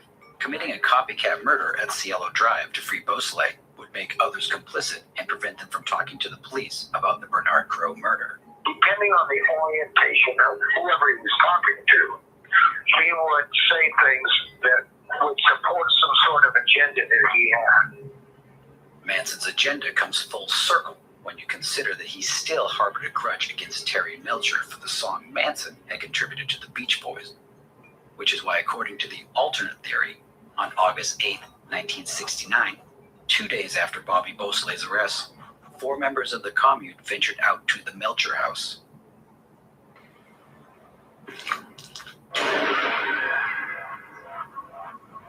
I remember Charlie and Tex talking off in a corner, and it was like there was black around them. Sadie called from a field phone and asked me for 3 sets of dark clothes. And Charlie asked, what was I doing there? And I told him, and he told me they already left. There were people at the ranch who owed Charlie favors, and he said, "You owe me. I'm collecting. Do something to get Bobby out of jail. I don't care what you do, but do it."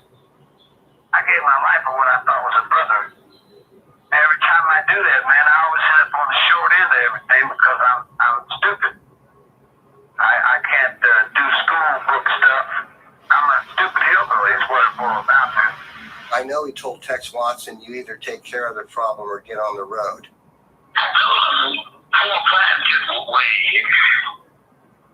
You know, Tex Watson could have just left the ranch and there wouldn't have been any Tate LaBianca murders. Tex didn't say that I told him to tell him anything. He didn't tell nobody to do nothing. He don't tell you to do anything today. He can convince you that that's your idea, because usually it is your idea. You can do what you want to do when you make up in your mind and you decide that that's what you're going to do. What they didn't volunteer to do was to be part of something that they didn't understand, which was his need to protect himself. He manipulated them. I remember when we first went in, one of the people said, "Who are you?" And Tex said, "I'm the devil, and I'm here to do the devil's business."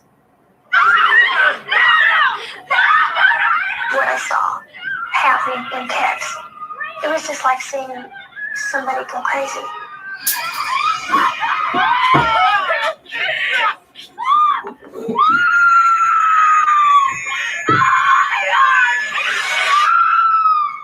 I don't think Charles Manson's mind was in control of Tex's mind that night. Charlie's human too, you know, and his mental powers are just as limited, maybe not as limited as other humans, but there was an evil force in control of Tex that night.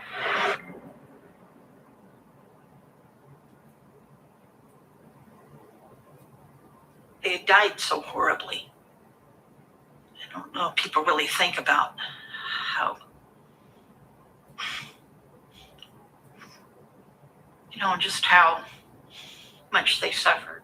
I mean, I think about Sharon Tate, and I think she must have been insane with fear by the time they got to her. What does it take to have somebody tell you to go and kill people? For what reason? I couldn't see what allowed them to be influenced to go down, and they didn't kill people. They butchered people, and these are the people that I've been sleeping with. When Susan Atkins used Sharon Tate's blood to write on the wall, it appears to go back to the previous murder, though the police never made this connection. Sheriff's Homicide was handling the Hinman murders, and two of the homicide investigators went to the Tate investigators and said, "Look, we have this murder of Gary Hinman, and there's writing in blood on the wall, in Hinman's blood." So they said, "We think these are connected." The LAPD investigators sent them away, said, "No, they're not connected." The prosecution maintained that the events of that summer were not connected, and that everything made sense through accepting that Charles Manson led a religious cult that was trying to start a race war called Helter Skelter, inspired by the Beatles. If they're trying to free black people, why aren't they trying to kill white people? Like something very obvious. Probably because they didn't think of it. That, of course, people would connect blacks because of the Beatles' White Album. Some black would figure it out and tell somebody, "Oh, well, the Beatles, this is part of the murders." And It seems like a lot of dots to connect.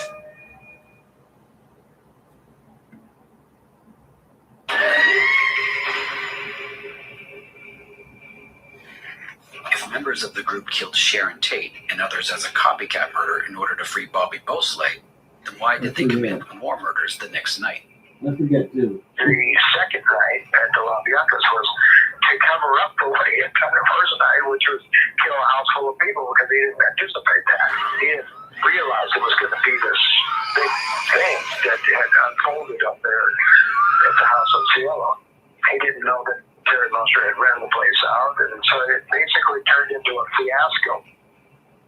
It was the weekend. So he's going out the next night because he's got to cover up those Tate murders because that's going to get out. That's going to be nasty. Who did kill those people? The people that told you they killed them. It's always says, yeah, I killed them. On the second night, another member of the group became complicit, 19-year-old Leslie Van Houten. Tex was Leslie's boyfriend. Okay, at the time, when Pat is explaining what happened to Leslie, as I understand it, Pat was shaken by what she'd done. But Leslie felt that she had to prove herself now. We're going to go out again, and this has to be done. She must have known that we're doing, again, the line, doing it for Bobby. The group drove to Los Feliz and parked on the north side of an intersection on Waverly Drive. Inside the home to the west was an affluent couple who owned a chain of grocery stores named Lino and Rosemary LaBianca. There was a place that they knew. They'd been to Harold's house, which is right next door. This audio recording from the LA District Attorney shows that the house next door to the LaBianca residence was once occupied by a man named Harold True, who knew Manson and the girls. They called and asked if they could spend the night in the house, and we let them stay the night since they can't legally. Yeah, it's a big house. A lot of people. Now, how did you get your phone number to call?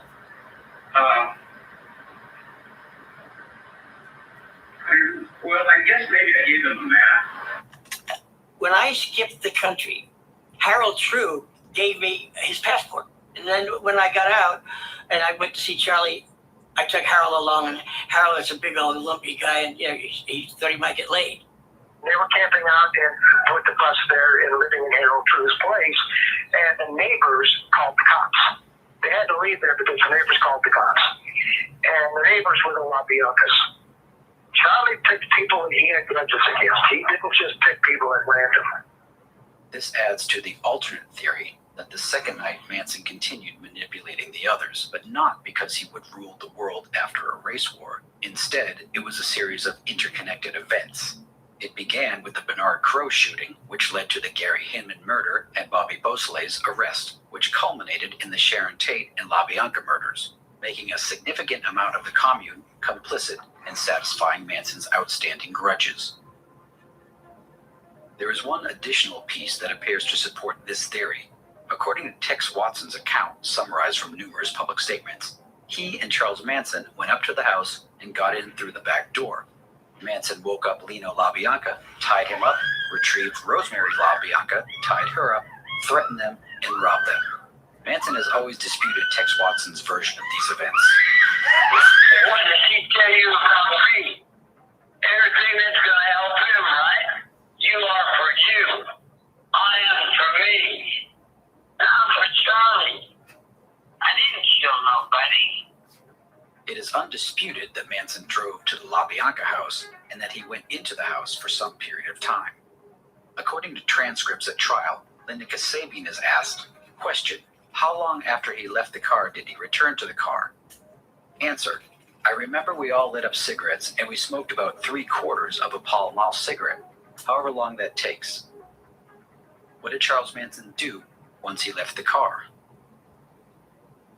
If you're looking at 3/4 of a cigarette or whatever, is 5 minutes. When you look at what Tex says, it's just not enough time. Manson and Tex Watson went up to the house. After a few minutes, Manson returned, at which point Patricia Krenwinkel and Leslie Van Houten went into the house, and Manson left with the others. Those in the car claim that while in the house, Manson had retrieved Rosemary LaBianca's wallet, which police later found 20 miles away in a gas station bathroom located in Sylmar. According to the prosecution, Manson conspired to plant the wallet in a black neighborhood, reasoning a black person would use the credit cards, be connected to the murder, and that would somehow add to the race war.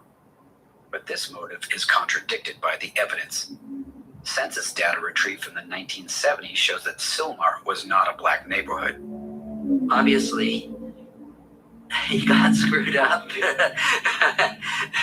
The wallet got planted in the wrong city. I mean, there's no no point in planning it in a white area and having a white person use the credit cards. That defeats the whole purpose of blaming the murders on the blacks. If framing black people wasn't Manson's goal, then what was he trying to achieve at the LaBianca house? And what was the reason for taking Rosemary LaBianca's wallet? Tex Watson says in his book when they got in there, Mr. LaBianca says, hey, what do y'all want? Y'all want money? I can get you money. Let's say Charlie did accept the money offer. My theory is Charlie got the money and left. That's why he left. No one disputes that at this point Manson left, and Tex Watson and Patricia Krenwinkel and Leslie Van Houten stayed at the house and murdered the LaBiancas. With Lino LaBianca, there was a carving fork protruding out of his abdomen, and Krenwinkel had written on his abdomen W-A-R, and they found a knife with the handle sticking out of one end, the blade traversing his neck, severing a carotid artery, and part of the blade sticking out of the other side. During the LaBianca murders, all agree that Charles Manson took the rest of the group to Venice. The prosecution insisted that Manson went to Venice to get his followers to commit another murder, once again to frame a black person and fuel the race war. According to trial testimony, Manson allegedly took his followers to the apartment building located here. The address to that apartment building is, you could literally say, a stone's throw from the address of the Straight Satan's clubhouse in Venice. You mean that Straight Satan biker gang that Charlie owed money to? Yeah, that biker gang. They were in Venice. In the alternate theory, after Manson shot Bernard Crowe, he feared retaliation and enlisted the Straight Satans for protection. But Bobby Beausoleil compromised this protection by getting into a conflict with the Straight Satans over a drug deal.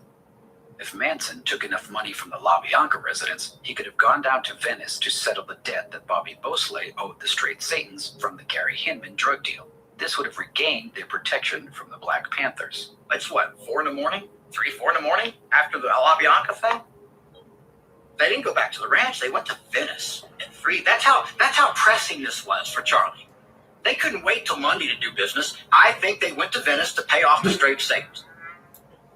When you get to know somebody that's in the know, you don't play games with them. The next morning, Charlie sent Linda Kasabian down to the jail with a message for Bobby Beausoleil. Don't say anything. Everything's cool. Why all of a sudden is everything cool? By Monday, before any court proceedings started, they could get a message to Bobby. Everything's cool. We've taken care of everything. Don't say a word. Nothing. We'll have you out of there soon. By Monday morning, 7 people were dead, but the string of murders was not finished. The neighboring rancher, he didn't like the Manson family there at the ranch. So what was going on is that they were trying to get them off the ranch. It's been long speculated that the neighboring rancher may have recruited a ranch hand named Donald Shorty Shea to rid the Spahn Ranch of the group. Manson believed Shorty had tipped off the police, leading to a raid. You know, there was definitely no love lost between Shorty Shea and Charles Manson, that's for sure, from all I can gather. On August 16, 1969, 26 members of the commune were arrested on suspicion of auto theft. Because of a date error, the search warrant was ruled invalid and all were released. The police had no idea that any of them were connected to the murders making national news. After they arrived back at the Spahn Ranch, Donald Shea was never seen again. I went to sleep in a little trailer and I heard a scream. And then I heard more screaming, and then it just didn't end. It was horrible. And it just kept going on. And I recognized Shorty's voice.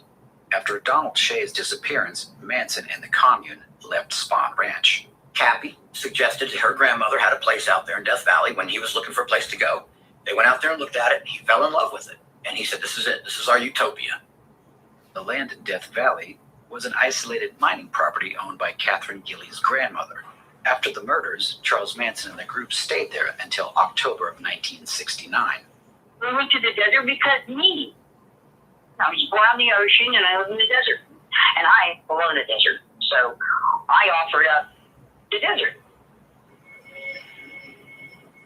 Just like authorities had in Los Angeles, Inyo County officers raided the Death Valley Ranch on August 12, 1969, on suspicion of auto theft. This time, 24 members of the group were arrested. Once again, police had no idea the group was involved in any of the murders.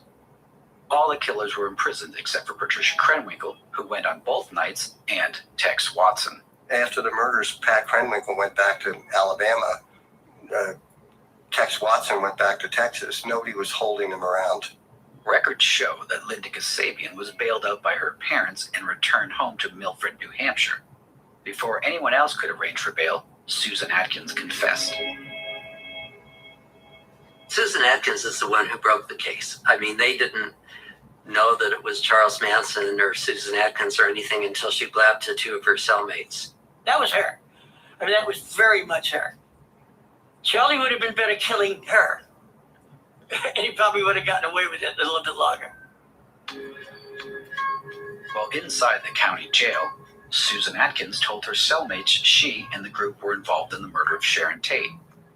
One of the first people she confessed to was a call girl named Virginia Graham.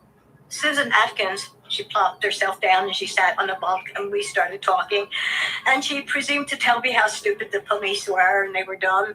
She said to me, you know those murders up Benedict Canyon? She says, you know who did it, don't you? And I said, no. And she said, cold as can be, you're looking at her. She didn't say helter-skelter to me.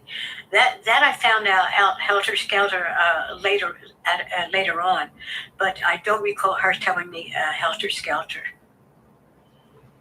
Susan Atkins was denied compassionate release in 2008 and died from brain cancer in prison.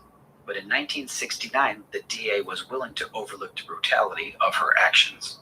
The deal with Susan Atkins, the prosecution was going to let her plead to second-degree murder. Sharon was begging for her life. She was being held by Susan Atkins, and she said, please don't kill me, please don't kill me, I just want to have my baby. I felt nothing. I felt absolutely nothing for her. And she begged for her life and for the life of the baby. She said, look, bitch. I don't care about you or your child. You're gonna die tonight. I don't feel a thing behind it.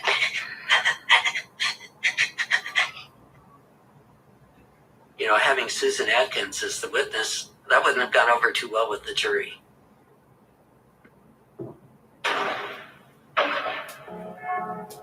The prosecutor who was working up the deal was the author of Helter Skelter, Vincent Bugliosi. Vincent Bugliosi was an outstanding prosecutor. But if one really were to dig much deeper, what emerges is he was a womanizer. He loved attention. He was overambitious. He had a guy sitting in court that I thought was a reporter, but it turned out it was Kurt Gentry, who Vince had hired to write a book on the case. He didn't tell anybody about it. This was going to make him rich and famous. That's all in the world, soldier. Who do you think the president is? Who do you think his office is? Myself? This is the Helter Skelter theory that was presented to the jury in the Charles Manson trials. Manson formed a cult of obedient followers who wanted to drop out of society. Their connection to the Bernard Crowe shooting is unknown, as the motive was not explored by the prosecution. Manson also wanted to be a rock star, was obsessed with the Beatles, and knew the Beach Boys. Through the Beach Boys, Manson came to resent Terry Melcher and considered Melcher's house a representation of the establishment. Manson believed the Beatles were predicting a race war through hidden messages in their... Yeah, I just want to say that too. I noticed the time change this morning. I'm like, at 7 in the morning, I'm like, why is it not bright out? So. All right, here we go. And he needed money to further his preparation. Because of this, Manson further brainwashed his cult to believe in the race war and ordered them to kill Gary Hinman. Meanwhile, to start the race war, Manson decided to murder white people and frame black people by indirectly ordering his followers to kill whoever lived at Terry Melcher's house. Manson also chose another house at random for unknown reasons and ordered its occupants to be killed. Manson's plot was to frame black people by having his followers leave indirect references to the Beatles' White Album at the crime scenes, which both the police and black people would comprehend. This would lead to a race war. Once the race war began, Manson and the family would hide in a secret cave in the desert. After the war, Manson would emerge and become the leader of the victorious Black Army and rebuild the world. This is the theory that convicted Charles Manson and others, and gained prosecutor Vincent Bugliosi fame and a best-selling book. That's what the DA said. Everybody will tell you what they think about me according to what they want to use me for. All I'm looking for is to help me. I've always been by myself alone. Anything on the recordings that you know of whereby he speaks of his philosophy of helter-skelter, ruination, damnation of this world? No. I was really not a friendly witness. I was on parole for one thing, and I didn't want to really get connected with these people now. And this DA comes out to my house, trying to get stuff out of me that wasn't there. They know how to milk the cow, man. And they do it so well, the cow don't even know it. The helter-skelter theory is not only sensational, it establishes the elements of first-degree murder and conspiracy under the California law, which says that the defendant must not only agree to commit a crime, but also commit an overt act in furtherance of that agreement. Without proving the helter-skelter motive, there was no evidence whatsoever that Manson wanted these murders to happen. You have to be a party to it. You can't just know about it. I didn't break the law because I've been in prison all my life and I know the law. I know what conspiracy is. I'm not going to conspire to do something.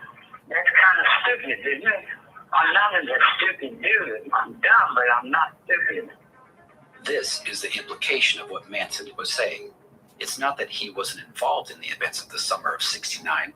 Manson admitted to shooting Bernard Crowe, his involvement with drugs, the strayed Satans, and the motive of getting Bobby out of prison. But when it comes to the murders, he purposely kept himself at a distance.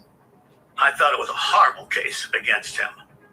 Remember that he was not at the scene. He was 40 miles away when the murders took place. So he was an armchair murderer.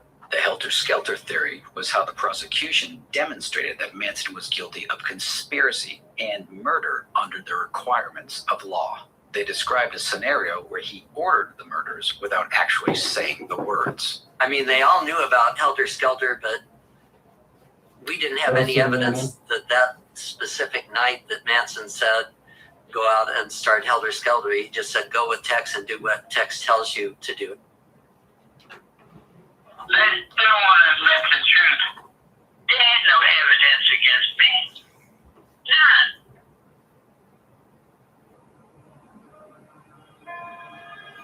There was no evidence that Manson himself killed anyone. The prosecution said that Manson was guilty under the rule of vicarious responsibility. The notion that Manson's plot to start a race war made him responsible for all the crimes committed to further it. Remember, Vince is trying to push the agenda of Charlie just came out of nowhere and said, hey, we got to start a race war. Bernard Crowe, drug dealing, car theft, auto, none of that has anything to do with this. If Vince introduces anything outside of that, it starts to wash away that helter-skelter theory. Then you have that reasonable doubt creeping in. Well, maybe it has something to do with the drug deal. And Vince doesn't want you going down that road.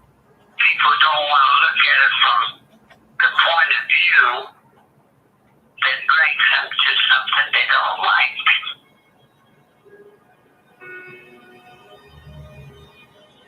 The prosecution used the race war as a basis of their legal argument. If the alternative theory is correct, might they have ignored the true nature of the events to gain a conviction?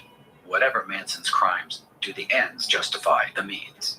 I think if he had had a competent lawyer, he would have either walked at the trial or walked on appeal, because there just wasn't sufficient testimony to convict him of anything. To convict Manson, the prosecution's entire case depended on one of the murderers corroborating their theory. On December 2nd, 1969, 4 months after the death of Sharon Tate, the last of the murderers was captured. Linda Kasabian surrendered in New Mexico and returned to California. She immediately met with her attorney, Gary Fleischman. I talked to her, and the only conversation I can tell you is I said, keep your mouth shut, and keep it shut in that jail. Don't talk to anybody about this ever. I can't tell you the conversation I had with her, but I was led to believe that the murders up there started long before the Tate LaBianca case. I can't describe what she told me, but it was scary. The whole thing was scary. At that time, Linda Kasabian had few options because Susan Atkins had already turned state's witness. According to Gary Fleischman, he had Kasabian sabotage Susan Atkins' testimony while they were both in custody to bolster her bargaining position with the prosecutors. I had Linda pass kites to her in the jail. A kite is a little letter saying, in Charlie talk being the DA is your lawyer, Charlie is the DA, nonsense like that. And this Atkins was a little nuts, and she then refused to testify. So now they were left with Linda, period.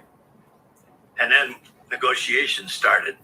First they offered me murder in the second degree. I said, no. Then they offered me voluntary manslaughter. I said, no. She was technically guilty of first degree murder as an accessory before and after the fact. Linda Kasabian was one of the 4 who had participated in the Sharon Tate murders and was with Charles Manson the night of the LaBianca murders.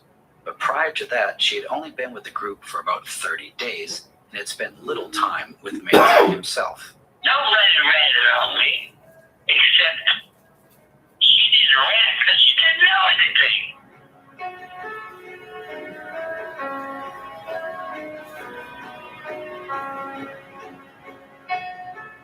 What they did was they got some of the women that didn't know me. I can get in your mind. So we typed up an immunity agreement. And the immunity agreement said Linda Kasabian will receive immunity if she testifies to the truth in the so-called Manson murders.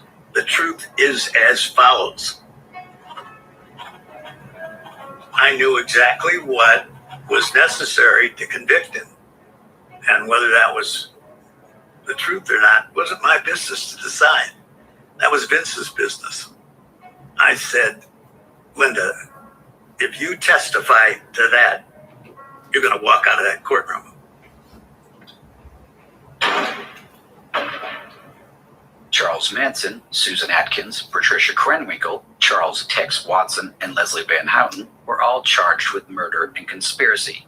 But Tex Watson had fled to his home state of Texas and faced extradition to California. With Linda Kasabian ready to testify, Tex Watson was not brought back in time for Manson's trial. Tex sat out a whole year to watch that trial develop. And had you brought Tex in with him, there's no way he would have got that conviction. They wanted to get rid of me. I had gone to Stanford. I was really the only lawyer in the place that knew what the hell was going on. We filed a very detailed motion to get the case out of LA County. It had like 100 newspaper clippings. And I claimed that the bad publicity was instigated by the prosecutors. And that's enough to get the case dismissed, at least on appeal. That case should have never been tried in Los Angeles County. But when we went to make a deal, we withdrew the motion. You should have seen my face when I was sitting in the courtroom and Linda came up with a demure, this little gold cross that she was fingering and got up on the stand and said, I'm just an angel sent here from heaven to tell the world that Charlie's the devil, not Jesus Christ. Listen and learn. The courtroom shows our justice. The courtroom is the eye of the social consciousness. You've got to go along with the courtroom. Right or wrong hasn't got anything to do with it. I'm a mass murderer in the courtroom. It literally branded Charles Manson the most evil, dangerous man in the world. There's no end to my insanity. My insanity is so much genius. I've got 5 heads in one hand. None of the defense attorneys challenged the fact that Linda DeSatan's testimony went uncorroborated. I know how involved she was, and I won't say, but she was definitely involved, yes.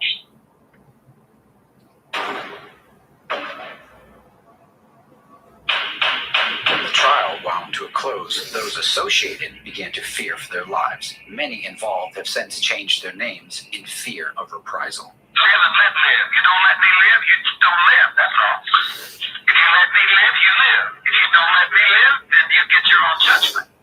Everybody gets to judge themselves. I didn't want the job, you know. Charlie went like this to me, meaning I'm going to cut your throat.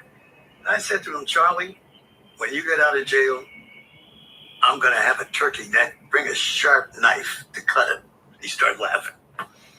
They came to my house twice to kill me. My neighbor said that the guys been crawling over your fence. One night during the first trial, on my way to the parking lot where I had parked, Squeaky and Sandy Good snuck up behind me and said they were going to do to my house what was done at the Tate house. Leslie Van Houten's attorney, Ronald Hughes, went missing during the trial, leaving many to speculate. I remember we broke for the weekend on a Friday afternoon.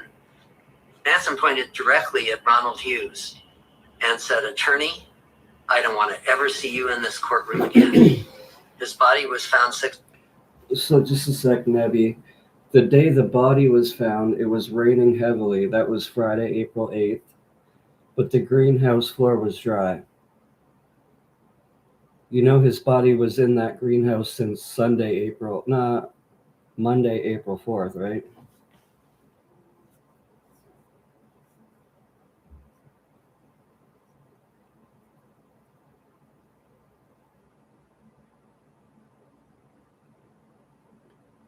So yeah, it was muddy and soaking wet with footprints when they came in there on the 8th. But when the actual murder happened, that was Monday, April 4th, to around 2 a.m.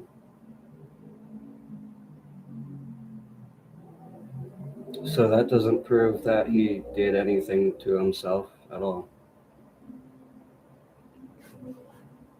Months later, but it was so badly decomposed that they couldn't tell the cause of death. So I'll bet your bottom dollar that he said something that got under Charlie's skin. And Manson had him killed. I mean, he went up to Sespe Hot Springs and all of a sudden he's dead. I don't believe it was an accident.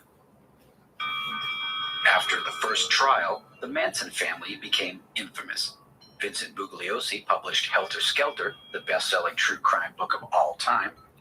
No, the door wasn't changed. Someone is putting out that. I think it was Kurt Cobain Club Mystique. All that happened there was there were before and after photos. So, I mean, not that. So there's photos that were taken from the crime scene photographer, and then Tom Grant's years later, I think 1996. And so he's trying to say it's a different door now. No, it's just painted differently over time. Don't think too deeply into it. Holy crap. You can literally tell it's just been painted. It's the same door. I know, but when people put out information like that on their YouTube channel, wanting you to think there's something to that, it's just, you keep staring at it. And I was staring at it, and I'm like, this is dumb. You can literally tell it was just painted over time. You're looking at photos from different years, but not before the murder happened. Beginning decades of movies, books, and TV shows showcasing Charles Manson as the incarnation of evil. Yeah, and the autopsy, they would have just gotten that the medical examiner.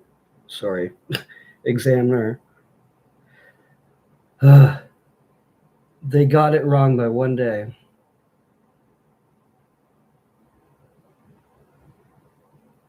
which makes more sense too than Sunday, April 3rd.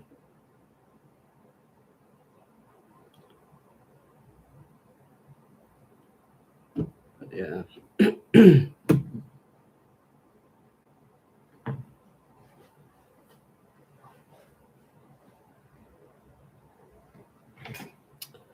think I'm done with that for now.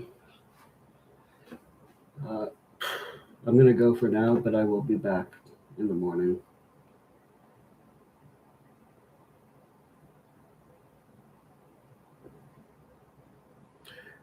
No, it's a twist and pull lock. So anyone can stand in the greenhouse with the door open still and then twist it to lock it and then walk out of the greenhouse and shut the door.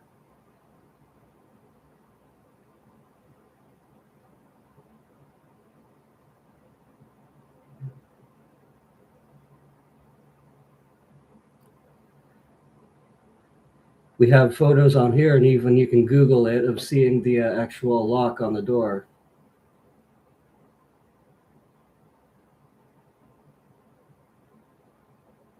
The suicide narrative is actually absolutely ridiculous.